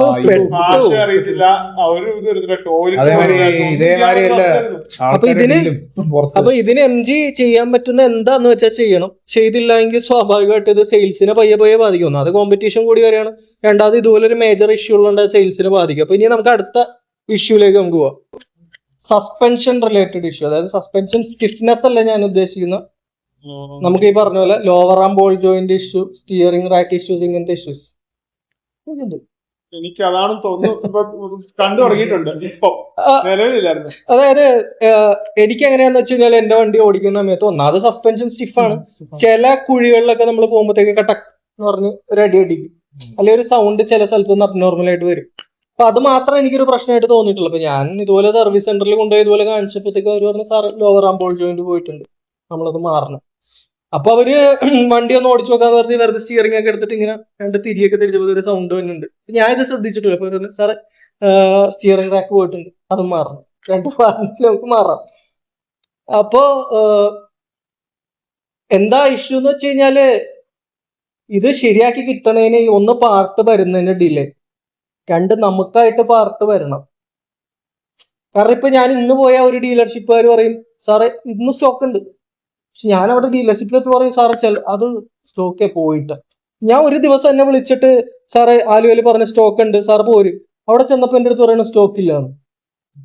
ഇതിനിടയിൽ അത് കഴിഞ്ഞ് വേറൊരു വീക്ക് ഞാൻ പോയപ്പോ അടുത്ത ആഴ്ച വരും എന്ന് പറഞ്ഞാൽ അവിടെ ചെന്ന് പറയാം, സാർ അത് ഇന്ന് രാവിലെ വന്ന കസ്റ്റമർക്ക് വെച്ചു കൊടുത്തു. അവസാനം എനിക്ക് റീപ്ലേസ് ചെയ്തിട്ട്, പക്ഷെ ഒരു 3 വീക്സോളം എന്റെ പോയി. ഞാൻ ഓരോ ശനിയാഴ്ചയും പോയിട്ട് അധിക ടൈം ഞാൻ ഇരിക്കേണ്ടി വന്നിട്ടില്ല. ബട്ട് സ്റ്റിൽ അടുത്ത ആഴ്ച പോരും, സാർ അടുത്ത ആഴ്ച എന്തായാലും പാർട്ട് ഉണ്ട്, അതിന്റെ അടുത്ത ആഴ്ച. അങ്ങനെ ഞാൻ ലോവർ ആം ബോൾ ജോയിന്റ് മാറാൻ വേണ്ടിയിട്ട് 2 ദിവസം വണ്ടി ഇട്ട് മാറി കിട്ടിയപ്പോ ആ സൗണ്ട് കാര്യങ്ങൾ പോയി. ഇപ്പൊ കഴിഞ്ഞ ദിവസം ഞാൻ ശനിയാഴ്ച വണ്ടി ഇട്ടു, സ്റ്റിയറിംഗ് റാക്ക് മാറി തരാന്ന് പറഞ്ഞിട്ട്. ശനിയാഴ്ച ഒരു തൊട്ടിട്ടേ ഇല്ല. തിങ്കളാഴ്ച വൈകുന്നേരം വണ്ടി തരാന്ന് പറഞ്ഞു. തിങ്കളാഴ്ച ഉച്ച വിളിച്ചിട്ട് പറഞ്ഞു, സാറേ പാർട്ട് വന്നത് കംപ്ലൈന്റ് ആണ്, റീപ്ലേസ്മെന്റ് വന്ന സ്റ്റിയറിംഗ് റാക്ക് കംപ്ലൈന്റ് ആണ്, അടുത്ത റാക്ക് വരണം, നാളെ വരും. അപ്പൊ ഞാൻ കൂട്ടുകാരന്റെ എടുത്തിട്ടാണ് ഓടിക്കൊണ്ടിരിക്കുന്നത്, എനിക്ക് വേറെ വണ്ടി ഇല്ലാത്തതുകൊണ്ട്. കുഴപ്പമില്ല, എനിക്ക് ഓക്കെ. ട്യൂസ്ഡേ ഉച്ചയായപ്പോൾ വിളിച്ചിട്ട് പറഞ്ഞു, സാർ പാർട്ട് വന്ന് നമ്മൾ പണി തുടങ്ങിയിട്ടേ ഉള്ളൂ, ഇന്ന് തീരെയാണെങ്കിൽ ഇന്ന് വണ്ടി തരാം, അല്ലെങ്കിൽ നാളത്തേക്ക് തരാം. അന്ന് സന്ധ്യ ആയിക്കഴിഞ്ഞാൽ 6:30 സാർ പണി കഴിഞ്ഞു, ഇനി നമുക്കൊന്ന് ഓടിച്ചൊക്കെ നോക്കണം, അത് ഇനി നാളെ പറ്റുള്ളൂ. അങ്ങനെ ശനി കഴിഞ്ഞ് ഞായർ അവധിയാണ്, തിങ്കൾ കഴിഞ്ഞ് ചൊവ്വ കഴിഞ്ഞു, ബുധനാഴ്ച ഉച്ച കഴിഞ്ഞിട്ടാണ് വണ്ടി ഉണ്ടെന്ന് വീട്ടിലിട്ട് തന്നു. പൈസ ചെലവൊന്നും ഉണ്ടായില്ല. പക്ഷെ ഈ പാർട്ട് വരാ ഇത് റീപ്ലേസ് ചെയ്ത് കിട്ടാ, അതൊരു ചടങ്ങ് തന്നെയാണ്. എനിക്ക് ബോൾ ജോയിന്റ് ആയിരുന്നു പ്രശ്നം. അത് പക്ഷേ ഈ പ്രശ്നങ്ങൾ അധികം, ഫസ്റ്റ് ഈ പ്രശ്നങ്ങൾ റിപ്പോർട്ട് ചെയ്ത കേസുകളിൽ ആദ്യത്തെ ഒന്നാണ് എൻ്റെ തോന്നുന്നു. എന്നെ ഒരു മാസത്തോളം പറ്റിച്ചു. അതാണ് ഞാൻ ഈ സർവീസിലൊക്കെ ഞാൻ റേറ്റിംഗ് കുറയ്ക്കാൻ കാരണം. അതാണ് അപ്പോൾ ഞാൻ ചെന്നപ്പോൾ എന്നോട് പറഞ്ഞത് ഇതിന്റെ മൗണ്ടിങ്, സസ്പെൻഷന്റെ മൗണ്ടിങ്ങിന്റെ അവിടെ ഇതിൽ റബ്ബർ പീസോ ഒന്നുമില്ല. അപ്പൊ അതിന്റെ ഒരു ഗ്രീസിങ്ങിന്റെ ഒരു പ്രശ്നം കൊണ്ടാണ് ആദ്യം ചെറിയ സൗണ്ടാ, കിടക്കിടക്ക് ഈ കടുക് പറക്കുന്ന പോലെയുള്ള സൗണ്ടാ വരുന്നത്. അതുകൊണ്ടാണ് ഞങ്ങളത് അഴിച്ചപ്പോൾ അത് ചെയ്യുന്നതിന് 2 ദിവസം വേണം എന്നൊക്കെ പറഞ്ഞ് സസ്പെൻഷൻ ഫുൾ അഴിക്കണത്. അത് എന്നെ പറ്റിക്കാൻ പറഞ്ഞായിരുന്നു. ഇതിന്റെ സസ്പെൻഷൻ അഴിച്ച് ചെയ്യാൻ അത്രയും സമയം വേണ്ട, 2 മണിക്കൂർ മതി ഇവർക്ക്. അപ്പോൾ അങ്ങനെ പറഞ്ഞ് 2 ദിവസം വണ്ടി അവിടെ ഇട്ടത് ശരിയാക്കിയെന്ന് പറഞ്ഞ് ഞാൻ വിളിച്ചു ചെന്നു. അപ്പോൾ ഓടിക്കുമ്പോൾ സൗണ്ട് ഇല്ല. അങ്ങനെ ഒന്ന് തന്നു വിട്ടു. ഒരു 2 ആഴ്ച കഴിഞ്ഞപ്പോൾ വീണ്ടും സൗണ്ട് തുടങ്ങി. അപ്പോഴും ഞാൻ പറഞ്ഞിട്ട് ഇത് ഇങ്ങനെ ഒരു ഇത് കണ്ട എങ്ങനെ ഈ സൗണ്ട് വരാൻ, ഇത് തന്നെയാണ് എന്ന് പറഞ്ഞു. അങ്ങനെ ഇരിക്കുമ്പോൾ നമ്മുടെ ഓൾ ഇന്ത്യ ഗ്രൂപ്പിലാന്ന് തോന്നുന്നു ഇതൊരു പ്രശ്നം വന്നു, ഇങ്ങനെ ബോൾ ജോയിന്റ് പോയതാണ്, അത് മാറ്റി ആണ് ശരിയാക്കിയതെന്ന് പറഞ്ഞു. ഞാൻ അത് വെച്ച് പറഞ്ഞ് എന്നിട്ടും ഇവർ സമ്മതിച്ചില്ല. അതും കഴിഞ്ഞ് കണ്ട് കുറെ നോക്കി, എനിക്ക് വേണം 3 പ്രാവശ്യം ഞാൻ അങ്ങനെ, ആദ്യത്തെ പ്രാവശ്യം 2 ദിവസം ഇട്ടുണ്ടോ വന്നു, പിന്നെ ഉള്ള ഓരോ പ്രാവശ്യം 1 ദിവസം ഇത് ഇടേണ്ട വന്നുള്ളൂ എന്ന് എനിക്ക് തോന്നുന്നു. എന്ന് വെച്ചാൽ ഞാൻ പതുക്കെ ഇങ്ങനെ വർത്താനം ഇച്ചിരി റഫായി തുടങ്ങി. റഫായൊന്നും ഞാൻ സംസാരിക്കില്ല, എനിക്ക് അങ്ങനെ ഒരു രീതിയില്ല. പതുക്കെ അവർക്കും എനിക്കെന്തോ മനസ്സിലായി എന്ന് തോന്നി തുടങ്ങിയപ്പോ അല്ല എനിക്കെന്തോ ഇതിനെക്കുറിച്ച് മനസ്സിലായി എന്ന് തോന്നി തുടങ്ങിയപ്പോൾ അവർ പതുക്കെ പിന്നെ ഓരോ ദിവസമാക്കി അവസാനം സമ്മതിച്ചു ഇതാണ് പ്രശ്നം. പിന്നെ ഇത് വരാൻ വേണ്ടി 1 മാസം 1.5 മാസം കണ്ടെടുത്തു. ആദ്യം എനിക്ക് വന്നു എന്ന് പറഞ്ഞ് ഞാൻ ചെന്നപ്പോൾ ബില്ലൊക്കെ അടിച്ച്, അതായത് ഇതിനും ഫ്രീ വർക്കാണെങ്കിൽ നമുക്ക് ബില്ല് തരും. അപ്പൊ കൊട്ടേഷൻ തന്ന കൂട്ടത്തിൽ ഇതിട്ട് വർക്ക് ചെയ്യേണ്ടുള്ള കൊട്ടേഷൻ തന്നപ്പോൾ ഞാൻ കൊട്ടേഷൻ നോക്കി, അപ്പോഴാണ് അതിൽ സ്ട്രട്ട് എന്ന് എഴുതുന്നത്. ഞാൻ പറഞ്ഞു സ്ട്രട്ട് അല്ലല്ലോ എന്നെ പോയത്. അപ്പോഴാണ് അവർ ശ്രദ്ധിക്കണേ. എനിക്ക് വേണ്ടി അങ്ങനെ ഓർഡർ ചെയ്ത പാട്ട് മാറിപ്പോയി. പിന്നെ താമസിച്ചു, 2 ആഴ്ച കണ്ട് കഴിഞ്ഞാൽ ഒന്ന് മാറ്റി. അത് ഞാൻ സൗണ്ട് മാറിയിട്ടുണ്ട്. ഇപ്പൊ പ്രശ്നമില്ല. എന്നാലും ചില സമയത്ത് ഒരു ക്ലിക്ക് സൗണ്ട് ഉണ്ട്. അവർ പറഞ്ഞാൽ അതല്ല, അത് ഇതിനുള്ളതാണ്, ഫുൾ അത് സ്റ്റിയറിംഗ് ഫുൾ ടൈറ്റ് തിരിക്കുമ്പോഴാണ് അതങ്ങനെ ഉള്ളതാണ് എന്ന് പറഞ്ഞപ്പോ ഇതുവരെ വേറെ കുഴപ്പങ്ങളൊന്നും കാണാത്തോണ്ട്. പിന്നെ DC ഫാസ്റ്റ് ചാർജിങ് പോലെ തന്നെ കോമൺ ആയിട്ടുള്ള ഒരു ഇഷ്യൂ ആണ്. കഴിഞ്ഞ ദിവസം ഞാൻ ടെക്നീഷ്യനോട് സംസാരിച്ചപ്പോ പാർട്ട് കിട്ടാത്ത അവർ പറഞ്ഞു, സാർ പാർട്ട് വന്നുണ്ട്, പക്ഷെ ഇതേ പ്രശ്നമായിട്ട് കുറെ പേര് വരുന്നവർ ഇങ്ങനെ മാറി മാറി വെച്ചുകൊണ്ട് പോവാണ്. ഇതിലുള്ള പ്രശ്നം എന്ന് വെച്ചാൽ സസ്പെൻഷനുള്ള വാറന്റി 80,000 കിലോമീറ്റർ ആണ്. അപ്പൊ ഗ്രൂപ്പിൽ ചിന്തുരാജ് കഴിഞ്ഞ ദിവസം പറഞ്ഞ പോലെ ലോവർ റാം 2 തവണ എന്തോ റീപ്ലേസ് ചെയ്തു എന്ന് പറഞ്ഞു. അതിന് 4,000 രൂപ എന്താണ് കോസ്റ്റ് വരുന്നത്. സ്റ്റിയറിംഗ് റാക്കിന് 12,000 രൂപയോളം കോസ്റ്റ് വരുന്നുണ്ട്. അപ്പൊ ഇത് 80,000 കിലോമീറ്റേഴ്സ് വരെ വാറന്റി ഉള്ളൂ. അപ്പൊ ഇപ്പൊ ഈ ഇഷ്യൂ അതിന്റെ ക്വാളിറ്റി എന്തുകൊണ്ടാണെങ്കിലും അവരത് ഫിക്സ് ചെയ്യണം. കാരണം ഇത് നാളെ വാറന്റി കഴിഞ്ഞ് വരുമ്പോ നമ്മൾ 12,000 രൂപ സ്റ്റിയറിംഗ് റാക്കിന് കൊടുക്കണം എന്നൊക്കെ പറഞ്ഞ എത്രത്തോളം നമുക്ക് കൊടുക്കാൻ പറ്റും എന്ന് പറഞ്ഞാൽ അറിയില്ല.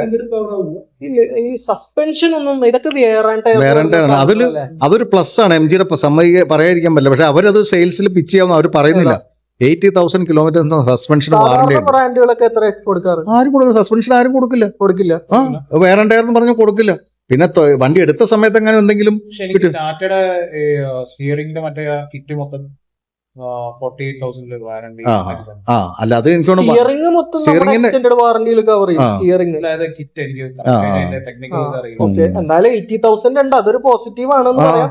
ബട്ട് സ്റ്റിൽ ഈ ഇഷ്യൂ റെഗുലർ ആയിട്ട് വരികയാണെങ്കിൽ അതൊരു ഭയങ്കര പ്രശ്നമായിരിക്കും. വേറെ ആർക്കും ഇല്ല തുടങ്ങിയിട്ടുണ്ട്, അതായിരിക്കും തോന്നുന്നു. അപ്പൊ നമുക്ക് കണ്ടു തന്നെ അറിയാം. അല്ല നമ്മളത് ഗ്രൂപ്പില് സംസാരിച്ചപ്പോ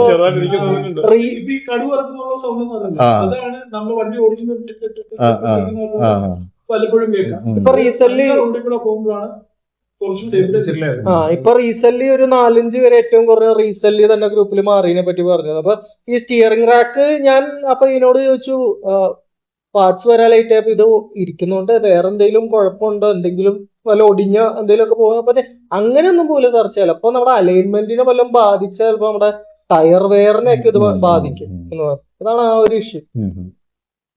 പിന്നെ ടയർ സ്ലിപ്പ് ആവുന്ന ഇഷ്യൂ എത്ര പേര് ഫീൽ ചെയ്തിട്ടുണ്ട്?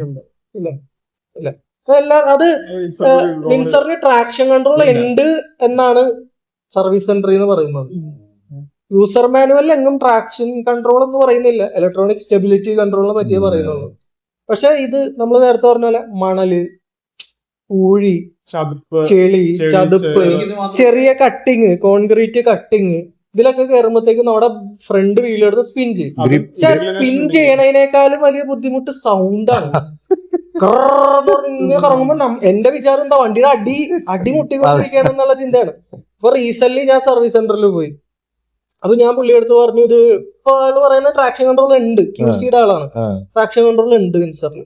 ഞാൻ പറഞ്ഞു ഇങ്ങനെ ഒരു ഇഷ്യൂ ഉണ്ട്, ഒരുപാട് പേര് പറയാറുണ്ട്. പുള്ളി നേരെ വണ്ടി എടുത്ത് യൂട്ടേൺ എടുത്തു, ആ മുട്ടത്തിന്റെ അവിടെ ഒരു പള്ളിയുടെ അവിടെ ഒരു കയറ്റമുണ്ട്, അവിടെ കയറ്റി കാണിച്ചു, അപ്പൊ സ്ലിപ്പായി. പുള്ളി പറഞ്ഞു ഇതല്ലേ സംഭവം. ഞാൻ പറഞ്ഞ അതെ, ഇത് ഹെക്ടറിനൊക്കെ ഉണ്ട് സാർ, ഇതിങ്ങനെ ഉള്ളതാണ്, ഇതിങ്ങനെയാണ്. അപ്പൊ ഞാൻ പറഞ്ഞു ഇതിനൊരു സൗണ്ട് ഭയങ്കരമായിട്ട് വിടുമ്പോ സാർ അത് ഹെക്ടർ മുതലേ നമുക്ക് ഉള്ളതാണ്, ഇത് നോർമലാണ്, ഇത് ടയർ സ്ലിപ്പ് ആവണാണ്. അപ്പൊ അതിനുള്ള സൊല്യൂഷൻ ഇപ്പൊ നമ്മള് ഇങ്ങനെ ഇപ്പൊ ഒരു ഷോപ്പിലേക്ക് കയറ്റണം, ഈ ഒരു കട്ടിംഗ് ആണ്, ഒരു കോൺക്രീറ്റ് കട്ടിംഗ് ആണ്, ഇങ്ങനെ കയറ്റുമ്പോ നമുക്ക് പറ്റുന്നില്ല, വണ്ടി ബാക്ക് തിരിച്ച് കയറ്റണം. ഞാനങ്ങനെ ചെയ്യാം. അല്ല, അതിന് വേറൊരു സൊല്യൂഷൻ പറഞ്ഞാൽ ESC ഓഫ് ചെയ്തിട്ട് എക്കോ പ്ലസ് മോഡ് ഇട്ടിട്ട് ആക്സലറേഷൻ പതുക്കെ സ്ലിപ്പ് ആവാതിരിക്കും. അല്ല, ആവില്ലെന്നല്ല, കുറഞ്ഞിരിക്കും വരുന്നോണ്ടാണ്. ESC ഓഫ് ചെയ്താലും പക്ഷേ വർക്ക് ചെയ്യോ? ESC ഓഫ് ചെയ്താലും ചെറിയ വ്യത്യാസം. ട്രാക്ഷൻ കൺട്രോള് ഉണ്ടോ ഇല്ലയോ എന്നുള്ളത് ഇപ്പോഴും ഒരു ചോദ്യത്തിന് ഇല്ല എന്നുള്ളത് തന്നെ തോന്നുന്നത്. ESC ഓഫ് ചെയ്യുമ്പോ ഇത് വർക്ക് ചെയ്യണമെങ്കിൽ ട്രാക്ഷൻ കൺട്രോൾ ഇല്ലാത്തോണ്ടാണല്ലോ. ട്രാക്ഷൻ കൺട്രോൾ ഇല്ല, നല്ല കാര്യം, വർക്ക് ചെയ്താൽ നല്ല കാര്യം. കാരണം പലയിടത്തും ഇത് എംബാരസിംഗ് ആണ്. കാരണം നമ്മളൊരു കടയുടെ മുന്നിൽ ഇപ്പൊ കടയുണ്ട്, നമ്മളിങ്ങനെ കൊണ്ടുവരുന്നത് ഇങ്ങനെ തിരിച്ച് നമുക്ക് കയറ്റണം. നമ്മൾ ഇങ്ങനെ തിരിക്കാൻ നോക്കുമ്പോ ചെറിയൊരു ഹൈറ്റ് ഡിഫറൻസ് ഉണ്ടെങ്കിൽ തന്നെ ഇത് കിടന്ന് സ്പിന്ന് ആവുന്നുണ്ട്.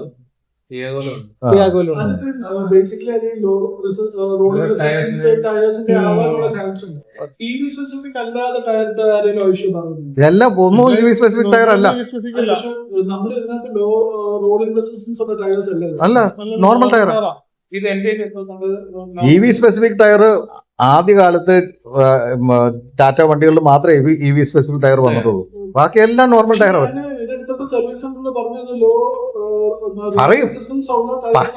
പറയും അല്ല, നമ്മുടെ ഇതില് ടയറിന്റെ സൈഡൊക്കെ തട്ടിയിട്ട് പൊട്ടിയിട്ടൊക്കെ. അതാണ് EV സ്പെസിഫിക് അല്ലാത്തതുകൊണ്ടാണ് പൊട്ടുന്നത്. അല്ല, ഇത് എന്താന്നുള്ളത് നമുക്ക് ഇത് നമ്മൾ അവരോട് ചോദിച്ചാൽ അവര് വെയിറ്റ് കൂടുതലായതുകൊണ്ട്. അപ്പൊ EV സ്പെസിഫിക് ടയർ ആ വെയിറ്റിനും കൂടെ ഉള്ള ഇത് വെച്ചിട്ടാണ് കൺസ്ട്രക്ട് ചെയ്യുന്നത്. ഇത് നോർമൽ ടയർ, അപ്പൊ വെയിറ്റിനുള്ള ആ ഒരു കൺസിഡറേഷൻ ഇതിന്റെ കൺസ്ട്രക്ഷനിൽ ഇല്ല. ഇനിയിപ്പോ പറഞ്ഞു അല്ല, കഴിഞ്ഞ ദിവസം ഒരു ഇതുപോലെ ഒരു ഓട്ടോ ബ്ലോക്കിംഗ് സൈറ്റിനകത്ത് അവര് കുറെ വണ്ടികളുടെ കമ്പാരിസനകത്ത് നമ്മുടെ വിൻസറും ഉണ്ടായിരുന്നു. അത് മറ്റേ അത് എത്രത്തോളം ആ ഇഷ്യൂ ഉണ്ടെന്നുള്ള ആ വീഡിയോയിൽ കാണും. അത്യാവശ്യം വണ്ടികളെല്ലാം കയറി പോകുമ്പോൾ വിൻസർ അവിടെ കിടന്ന് നന്നായിട്ട് സ്ട്രഗിൾ ചെയ്യുന്നു. അപ്പൊ അവരപ്പ പറഞ്ഞതാണ് വിൻസറിന് വരുന്ന ലോ റോളിംഗ് റെസിസ്റ്റൻസ് ഉള്ള ടയേഴ്സ് ആണ്, അതുകൊണ്ടാണ് പ്രത്യേകിച്ച് പിടുത്തം കിട്ടാത്തത്. അല്ല, അപ്പൊ അങ്ങനെ ഉണ്ടെങ്കിൽ ടയറിൽ എല്ലാവരും എഴുതിയിട്ടുണ്ടാവും, നമ്മുടെ ഒന്നിനും ടയറിലില്ല, പറ്റിക്കുന്നുള്ളൂ. പിന്നെ ഈ സൗണ്ട് ഉണ്ടാവുന്ന എനിക്ക് തോന്നുന്നു ആ സമയത്ത് ABS വർക്ക് ചെയ്യുന്നതിന്റെ ആണ് ആ സൗണ്ട് എന്ന് എനിക്ക് തോന്നുന്നു. അറിയില്ല, ട്രാക്ഷൻ മോട്ടർ ആണെന്നാണ് ഞാൻ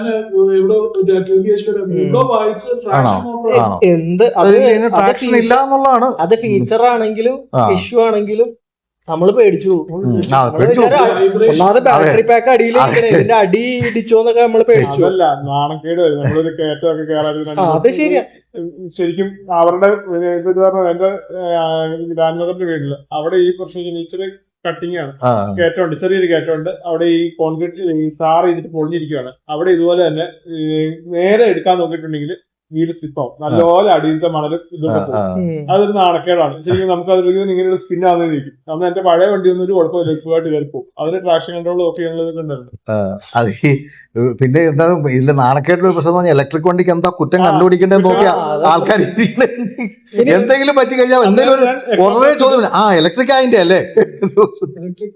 ഇപ്പൊ നമ്മള് മേജർ ആയിട്ടുള്ള ഇഷ്യൂസ് ഒക്കെ കഴിഞ്ഞ് ഇനി നമ്മളെ ഇഷ്യൂസ് അതിന്റെ ചെറിയ ചെറിയ സിവിയറിറ്റി കുറഞ്ഞ ഇഷ്യൂസിലേക്ക് വരാം. ഡ്രൈവർ സൈഡ് ഇലക്ട്രോണിക് കൺട്രോൾസ് ഉള്ള പാനല് ഒടിയുന്നത് ആരെങ്കിലും ഒടിഞ്ഞിട്ടുണ്ട്? അതിന്റെ ക്ലിപ്പ് ഒടിഞ്ഞു പോവാ, സീറ്റിന്റെ അടിയിൽ സീറ്റിന്റെ കൺട്രോൾ സൈഡില് അത് എന്റെ ഒടിഞ്ഞിട്ടുണ്ട്. ഗ്രൂപ്പില് ഒരുപാട് പേര് ഫോട്ടോ ഇട്ടിട്ടുണ്ട്. ഇതെന്താ സാധനം, എന്റെ വണ്ടിയിൽ കിടന്നതാണ്, ഒരു ക്ലിപ്പിന്റെ പടം, ഇതെന്താ സാധനം. ഇപ്പൊ എന്റെ വണ്ടിയിൽ ഒടിഞ്ഞിട്ട് കുറെ നാളായിരുന്നു. പക്ഷെ ഞാൻ നോക്കിയപ്പോ വലിയ ഇളക്കമൊന്നും ഇല്ല, ഞാൻ മൈൻഡ് ആക്കിയില്ല. അപ്പൊ വണ്ടി ഓടി കുറെ ആയി, 1 വർഷമൊക്കെ കഴിഞ്ഞ് ഇത്രയും കിലോമീറ്റർ ആയി കഴിഞ്ഞപ്പോഴത്തേക്കും ഈ സാധനം ഇളകുന്നു. നോക്കിയപ്പോ അപ്പോ ഇത് ഇളകി. എന്താ പ്രശ്നം? നമ്മൾ വണ്ടിയിലോട്ട് കയറി ഇരിക്കുമ്പോ നമ്മൾ ശരിക്കും അകത്തോട്ട് കയറിയിരിക്കണം, അല്ലെങ്കിൽ ഈ സാധനത്തിന് ഈ ക്ലിപ്പ് ഒടിഞ്ഞു പോകും. അപ്പൊ ഇതില് വാറന്റി തരില്ല. ഞാൻ അവരെ വിളിച്ച് സംസാരിച്ചു. അപ്പൊ അവർ പറയുന്നത് വാറന്റി തരില്ല, ഇത് വേറെ ടയറാണ്. പക്ഷെ ഇത് കുറെ പേര് ഒടിഞ്ഞിട്ടുണ്ട്. ക്വാളിറ്റി ഇഷ്യൂ വീഡിയോ കാണുന്ന പലരും ശ്രദ്ധിച്ചിട്ട് പോലും ഉണ്ടാവില്ല, ഇപ്പൊ എടുത്ത് കളഞ്ഞു. അത് അവിടെ സർവീസ് സെന്ററിൽ ഞാൻ പോയപ്പോ ഞാൻ സംസാരിച്ച 3-4 പേര് ഒടിഞ്ഞിട്ടുണ്ട്. ഒരാളെടുത്ത് കളഞ്ഞു വേറെന്താന്ന് പറഞ്ഞുകൊണ്ട്, ബാക്കിയുള്ളവരവിടെ സംസാരിച്ച്. അപ്പൊ അവര് പറയുന്നത് 4000 ആണ് ഇതിന് കോസ്റ്റ്. ഇത് ക്വാളിറ്റി ഇഷ്യൂ ആണ്, പക്ഷെ വേറെ ടയറിൽ അവർ കവർ ചെയ്യില്ല, വാറന്റി തരില്ല. 4000 ആണ് ഇതിന് കോസ്റ്റ്. ഒരുപാട് പേര് ഒടിഞ്ഞിട്ട്. പക്ഷെ ഞാൻ സർവീസ് സെന്ററിൽ സർവീസിന് വന്നപ്പോൾ ആരോ ഇങ്ങനെ ഒരാൾ ഈ സെയിം കേസിനോട് അവിടെ വന്നിട്ടുണ്ടായിരുന്നു. എനിക്കത് അറിയത്തില്ലായിരുന്നു. ഒരുപാട് പേരുടെ ഇത് ഒടിഞ്ഞിട്ടുണ്ട്. അപ്പൊ അത് ആ സാധനം പയ്യെ വിട്ടുപോകും. അത് ആ ഇങ്ങനെ സൈഡിൽ നിന്ന് ഇങ്ങനെയാണ് വരുന്നത്, എൽ ഷേപ്പിൽ. ആ നടുക്ക് വെച്ച് ഒടിഞ്ഞു പോയ ആളെ എനിക്കറിയാം. നമ്മുടെ ഗ്രൂപ്പിൽ പണ്ട് ഇട്ടിട്ടുണ്ടായിരുന്നു, അവിടുന്ന് ക്രാക്ക് ആയി പോയി എന്ന് പറഞ്ഞു. അപ്പൊ അതിന് 4000 റുപ്പീസ് ആണ്. ഈ പറയണ പോലെ വല്ല ഗുഡ് വില്ലില് വല്ല സർവീസ് സെന്ററുകാരോ വല്ലതും നമുക്ക് ഫ്രീ ആയിട്ട് ചെയ്തു നമ്മള് മിസ്യൂസ് ചെയ്തതിന്റെ ഇരിക്കുമ്പോ അങ്ങനെയാണെന്നാണ് അവര് പറയുന്നത്. അതെ, പക്ഷെ അതൊരു quality related issue. Quality related ആണ്. ഒരു വണ്ടി ഇറങ്ങിയ സമയത്ത് തന്നെ ഈ പ്രശ്നം ഉണ്ടായിരുന്നു. നമ്മളെ ഒരു ഗ്രൂപ്പില് ഇച്ചിരി ആക്റ്റീവ് ആയിട്ടുള്ള ഒരാൾ പുള്ളി പക്ഷേ ഇങ്ങനെ ഫ്രീ ആയിട്ട് മാറ്റി എടുത്തു. ഞാൻ പറഞ്ഞില്ലായിരുന്നു, എനിക്ക് നമ്പർ എല്ലാവർക്കും ഇത് ഗ്രൂപ്പില് കുറെ പേർക്ക് വന്നിട്ടുണ്ട്. പ്രശ്നം എന്താ വെച്ചാൽ കുറെ പേര് ശ്രദ്ധിച്ചിട്ട് പോലും ഇല്ല എന്നുള്ളതാണ്. എനിക്ക് വരുന്നില്ല, അതുകൊണ്ട് എനിക്ക് അറിയില്ല. കുറെ പേര് ഒടിഞ്ഞിട്ട് കുറെ പേര് എടുത്ത് അവിടെ ഇവിടെയൊക്കെ ഇട്ടിട്ടുണ്ട്. ഇത് എന്താണെന്ന് അറിയാതെ ചിലര് കളഞ്ഞിട്ടുണ്ട്, ചിലർ ഇപ്പോഴും വണ്ടിക്കകത്ത് കിടപ്പുണ്ടാവും, ചിലരുടെ ഇഷ്യൂ ഇല്ലായിരിക്കും. സ്കൂൾ ബാഗിന്റെ ബെൽറ്റ് കണക്ട് ചെയ്യുന്ന ഒരു ഇതില്ലേ, അതിൽ ആ ഒരു 3 അതുപോലെ പോലെ ഇരിക്കുന്ന ഒരു സാധനമാണ്. അപ്പൊ ആൾക്കാർ ഇത് കാണുമ്പോ എനിക്ക് ഇതിനായിട്ട് വണ്ടിക്കകത്ത് അങ്ങനെ കിട്ടിയിട്ടില്ല, ഇതിനായിട്ട് ഒടിഞ്ഞു പോയിട്ടില്ല. ഇനി പവർ വിൻഡോ ഡൗൺ ആയി പോയിട്ടുള്ള ഇഷ്യൂ ഇല്ല, ആർക്കും ഇല്ല. പക്ഷെ അതും ഇപ്പൊ കുറവാണ്. ആ കാര്യത്തില് കമ്പനിയുടെ ഒരു ഗുണം പറയാതിരിക്കാൻ പറ്റില്ല. അതൊരു ബാച്ചിൽ അങ്ങനെ ഉണ്ടെന്ന് അവർ കണ്ടിട്ട്, സർവീസ് ചെയ്ത് അല്ല സർവീസിലല്ല, ഇപ്പൊ അവരുടെ റെക്കോർഡില് എനിക്ക് എപ്പോ പോയാലും അതൊരു ഫ്രീ ആയിട്ട് മാറ്റി തരത്തക്ക രീതിയിൽ ഞാൻ ആ ബാച്ചിൽ പെട്ടതാന്നുള്ള എന്റെ റെക്കോർഡിലുണ്ട് അവിടെ. പക്ഷെ എന്നാലും പവർ വിൻഡോ യൂസ് ചെയ്യുമ്പോ പേടിയാണ്. ഞാനും ഇടക്ക് വണ്ടി വീട്ടിലേക്ക് എത്തിക്കഴിയുമ്പോ 4 പവർ വിൻഡോ ജസ്റ്റ് ഡൗണും അപ്പും ആക്കി വീട്ടിലെത്തിയിട്ടേ നോക്കുള്ളൂ. കാരണം ഇതെങ്ങനെ ചാടിപ്പോയി കഴിഞ്ഞാൽ നമുക്കറിയാം, നമ്മുടെ ഗ്രൂപ്പിൽ ആരൊക്കെയോ മറ്റേ സെല്ലോ ടേപ്പ് ഒക്കെ ഇങ്ങനെ അങ്ങനെയൊക്കെ വലിച്ചൊട്ടിച്ച് മഴയത്ത് സെല്ലോ ടേപ്പ് ഇങ്ങനെ ഒട്ടിച്ച് ചില്ല് പൊക്കി വെച്ചേക്കാ. അത് ഒരു ദിവസം കൊണ്ട് റീപ്ലേസ് ചെയ്ത് കിട്ടിയവരുണ്ട്. ലിജോ പറഞ്ഞ പോലെ കിട്ടി. അതല്ല കിട്ടാത്തവരുണ്ട്. പക്ഷെ അതിപ്പോ കമ്പാരിറ്റീവ്ലി കുറവാണ് ആ ഇഷ്യൂ. AC ഓഫ് ആയി പോകുന്ന ഇഷ്യൂ. AC ഓഫ് ആവുന്നു, റേഡിയോ ഓൺ ആവുന്നു, ഈ 2 സംഭവം. ഓട്ടത്തിനിടയില് നമ്മളിങ്ങനെ പോകുമ്പോ മറ്റേ നമ്മുടെ വോയിസ് അസിസ്റ്റന്റ് വരാ, പാട്ട് മാറാ, റേഡിയോ ഓൺ ആവാ, ഇതുണ്ട്. ഇത് കിയ കാരൻസിന്റെ വീഡിയോ ചെയ്തപ്പോ അതിലും ബഗ്ഗുകളിൽ പുള്ളി പറഞ്ഞാണ് ചിലപ്പോ ഇങ്ങനെ ഓടുമ്പോ കുഴിയൊക്കെ ചാടുമ്പോ പാട്ടൊക്കെ മാറി പോകുന്നത്. അതൊക്കെ അത് കുഴപ്പമില്ല. ബട്ട് ഈ AC ഓഫ് ആവുന്നത് ഞാൻ ചില സമയത്ത് ഓഫ് ആവുമ്പോൾ നമ്മൾ ശ്രദ്ധിക്കില്ല, കുറച്ച് ചൂടായിട്ട് നമ്മൾ ഇതെങ്ങനെ ഓഫ് ആയിന്ന് ചോദിക്കാം.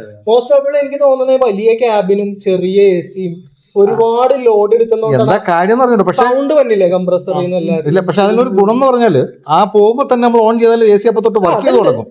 അതുണ്ട്, നമുക്ക് ഓണാക്കിയാൽ മതി. പക്ഷെ തനിയെ ഓഫ് ആവുന്ന ഇനി കംപ്രസറിൽ ലോഡോ കാര്യങ്ങളൊക്കെ വന്നിട്ടുള്ള ഇതൊന്നും ഒരു വലിയ പ്രശ്നമില്ല. എന്തോ സോഫ്റ്റ്വെയർ പ്രശ്നം പോലെ. കാരണം ഞാൻ ഒരു വണ്ടി എടുത്തിട്ട് രാവിലെ കോൾഡിൽ എടുത്തിട്ട് വരുമ്പോൾ ഓഫ് ആയി പോയിട്ടു. അത് അതിന്റെ അല്ല, അതെന്താ ബഗ് അത്. അപ്പൊ എല്ലാവർക്കും ബഗ്സ് ഉണ്ട്, എല്ലാവരും സമ്മതിച്ചില്ലേ.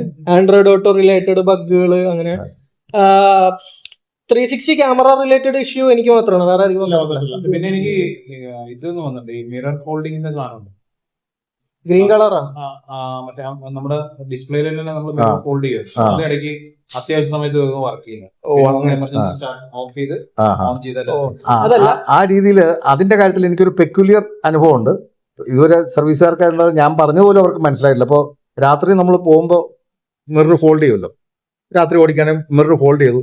എന്നിട്ട് ഞാൻ എന്തെങ്കിലും ഒരു ആവശ്യത്തിന് നിർത്തി വണ്ടി ഓഫ് ചെയ്യുന്നില്ല, ഞാൻ ഒന്ന് പുറത്തിറങ്ങിയിട്ട് തിരിച്ചു വരുന്നു. അപ്പൊ ഈ മിറർ തന്നെ അൺഫോൾഡ് ആവും. അത് കഴിഞ്ഞ പിന്നെ ഫോൾഡ് ആവില്ല. പിന്നെ അങ്ങനെ അത് വർക്ക് ചെയ്യണമെങ്കിൽ ഞാൻ വണ്ടി സ്വിച്ച് ഓഫ് ചെയ്തിട്ട് ചെയ്താലേ പിന്നെ ചെയ്യും.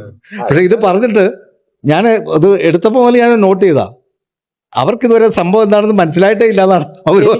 എനിക്ക് മിറർ റിലേറ്റഡ് ഇഷ്യൂ എന്താന്ന് വെച്ചാൽ വണ്ടി എടുത്ത് ഒരാഴ്ച ആയപ്പോഴത്തേക്കും ഒരു മിററിൽ ഡിസ്പ്ലേ ഇല്ല, ഫുൾ ഗ്രീൻ കളർ. അത് ഗ്രൂപ്പിൽ ഞാൻ ഒരു 2-3 പേർക്ക് കണ്ടിട്ടുള്ളൂ. അപ്പൊ ആദ്യം കുറച്ച് ദിവസം കഴിഞ്ഞപ്പോ അടുത്ത ദിവസം ആയപ്പോ തനിയെ ശരിയായി. പിന്നെ കുറച്ചാൾ വീണ്ടും വന്നപ്പോ അവര് അതെന്തോ കപ്ലറിന്റെ വയറിങ്ങിന്റെ എന്തോ വിഷയമാണ്, അവര് ആ മിറർ മൊത്തത്തില് റീപ്ലേസ് ചെയ്ത 12,000 റുപ്പീസ് 12,000 റുപ്പീസ് ബില്ല് അടിച്ചു തന്നെ. നമുക്ക് വാറണ്ടിയിലാണ്, ബട്ട് സ്റ്റിൽ നമ്മുടെ ഫ്രണ്ട് സനല് ആർക്കും ഒരാൾക്ക് ഇതുപോലെ ഇഷ്യൂ വന്നിട്ട് കപ്ലർ എന്തോ ആണ് അത് അവര് ടൈറ്റ് ആക്കിയോ മാറി ഇഷ്യൂ സെറ്റ് ആയി. അല്ല ഈ അടുത്ത് ഒരാൾക്ക് ഏത് ഗ്രൂപ്പിലെന്ന് ഇതുപോലെ വന്നു, ആ റീസെന്റ് ഞാൻ 2 ദിവസം കഴിഞ്ഞപ്പോ പതുക്കെ ശരിയായി. ഞാൻ റീസെന്റ് ഒരാളെ കണ്ടിട്ടുണ്ടായിരുന്നു. ഞാൻ ഈ സെയിം ഇഷ്യൂ ഓഫീസിൽ പറഞ്ഞിട്ടാണെങ്കിൽ പറഞ്ഞു ആ പുള്ളിയുടെ ടാറ്റ നെക്സോണിൽ സെയിം ഇഷ്യൂ ഉണ്ടെന്ന് പറഞ്ഞു. ഇപ്പൊ എനിക്ക് ഇത് എല്ലാ ബ്രാൻഡിലും ഉള്ള ഒരു ഇഷ്യൂ ഇതിപ്പോ നമ്മള് നമ്മുടെ വിൻസറിന്റെ മാത്രമുള്ള ഇഷ്യൂ അല്ല നമ്മള് വിൻസറിന്റെ ഇഷ്യൂസാ പറയണേ. ഈ ഇഷ്യൂസ് പലതും EV സ്പേസിൽ കോമൺ ആയിട്ടുള്ളതായിരിക്കും, അല്ലെങ്കിൽ വണ്ടികളുടെ സ്പേസിൽ കോമൺ ആയിട്ടുള്ളതായിരിക്കും. നമ്മള് വിൻസറിനെ പറ്റി പറയുന്നോണ്ട് നമ്മൾ കാണുന്ന ചെറിയ ചെറിയ ഇഷ്യൂസ് പറയുന്നു എന്നുള്ളേ ഉള്ളൂ. ഇനിയിപ്പോ എല്ലാം ചെറിയ ചെറിയ ഇഷ്യൂസാ. ബഗ്, ഇൻഫോർടൈൻമെന്റ് സിസ്റ്റം ഹാങ് ആയിട്ടുള്ളത്, ഹാങ് ആയിട്ട് ഭയങ്കര ലൗഡ് നോയ്സോടുകൂടെ എനിക്ക് പക്ഷേ വണ്ടി എടുത്ത ഇനിഷ്യലി 2 തവണയാണ് ആ ഒരു ഇഷ്യൂ വന്നത്. നല്ല വെയിലത്തായിരുന്നു, നമ്മള് പാട്ടൊക്കെ ആൻഡ്രോയിഡ് ഓട്ടോ കണക്ട് ചെയ്തിട്ട് കുറച്ച് കഴിഞ്ഞപ്പോ പറഞ്ഞിട്ട് ഇത് ഇങ്ങനെ, ഞാനും വൈഫും മാത്രമേ കുഴപ്പമില്ല, വൈഫിന്റെ ഫ്രണ്ടും ഒക്കെ ഉണ്ട് വണ്ടിയിൽ. അപ്പൊ നമുക്ക് ഭയങ്കര എംബാരസിംഗ് ആണ്. നമ്മൾ ആദ്യമായിട്ട് വെച്ചാൽ പേടി, ഇത് എന്ത് പണ്ടാരമാണ്. ഒരു ദിവസം നമ്മുടെ ഫ്രണ്ടിനെ കയറ്റാൻ ബസ് സ്റ്റോപ്പില് വണ്ടി നിർത്തി, പുള്ളിക്കാരി ഡോറ് തുറക്കണതും നാട്ടുകാർ മൊത്തം കേട്ടോണ്ടിരിക്കും. ഒന്നാമത് ലോ സൗണ്ട് ഐസൊലേഷൻ വളരെ കുറവാണ്. അപ്പൊ ഇത് എന്ന് പറയാൻ അടിച്ചോണ്ടിരിക്കും. അപ്പൊ പിന്നെ നമ്മൾ പുറത്തിറങ്ങി ഓഫാക്കി ഓണാക്കി നടക്കുന്നില്ല, എമർജൻസി സ്റ്റോപ്പ് ബട്ടൺ പ്രസ് ചെയ്ത് നടക്കുന്നില്ല. കാരണം അതെനിക്ക് തോന്നണ വോൾട്ടേജ് ബാറ്ററിന്ന് ഇത് എടുക്കുന്നുണ്ടാവും. ലാസ്റ്റ് ആണ് മറ്റേ ആ റീസ്റ്റാർട്ട് ബട്ടൺ ഒരു 15-20 സെക്കൻഡ്സ്, അത് നമ്മൾ പ്രസ് ചെയ്യണ 20 സെക്കൻഡ്സ് വരെ ഇതിങ്ങനെ അടിച്ചോണ്ടിരിക്കും. പക്ഷെ ലാസ്റ്റ് 1 ഇയറിൽ എനിക്ക് വന്നിട്ടില്ല, ഇനീഷ്യലി വന്നിട്ടുണ്ട്. എനിക്ക് ഒരു പ്രാവശ്യം ഞാൻ വീട്ടിൽ എനിക്ക് അങ്ങനത്തെ ഒരു ഇഷ്യൂ വന്നിട്ടില്ല. പക്ഷെ എനിക്ക് ഫ്രീക്വന്റ് ആയിട്ട് കാർപ്ലേ കട്ടായി പോകും. കാർപ്ലേ അത് ഇപ്പൊ എനിക്കുണ്ട്. പിന്നെ ചില സമയത്ത് നമ്മള് കംപ്ലീറ്റ്ലി ഹാങ് ആയിട്ട് നിൽക്കും. നമ്മൾ ഏത് ഇൻസ്ട്രക്ഷൻ അതാ കൊടുത്താലും വർക്കാവില്ല. പിന്നെ താഴത്തെ സ്റ്റിയറിംഗിന്റെ ഇടയിലുള്ള ഹാർഡ് റീസെറ്റ് ബട്ടൺ ഓഫ് ആക്കിയിട്ട് പവർ ഓഫ് ബട്ടൺ ഓഫ് ആക്കിയിട്ട് ഓൺ ആവുമ്പോ പിന്നെ റെഡി ആവും. അപ്പൊ കണക്ടിവിറ്റി റിലേറ്റഡ് ഇഷ്യൂസ് എല്ലാവർക്കും ഉണ്ടെന്ന് തോന്നുന്നു. ആൻഡ്രോയിഡ് ഓട്ടോ കട്ടാവാ, ആപ്പിൾ കാർപ്ലേ കട്ടാവാ, പാട്ട് തനിയെ യൂസ്ഫുൾ ആണ്. വേറെന്താ ഇഷ്യൂസ് ഉള്ളത്? നമ്മളിപ്പോ മേജർ ആയിട്ടുള്ള കാര്യങ്ങളൊക്കെ കഴിഞ്ഞ് നമ്മൾ വേറെ എന്തെങ്കിലും വിട്ടുപോയിട്ടുണ്ടോ? ഞാൻ ശ്രദ്ധിച്ചിട്ടുള്ള ഒരു കാര്യമാണ്, ചെറിയ കുഴി ചാടി വന്നു കഴിയുമ്പോ റീജൻ ഓഫ് ഇല്ല.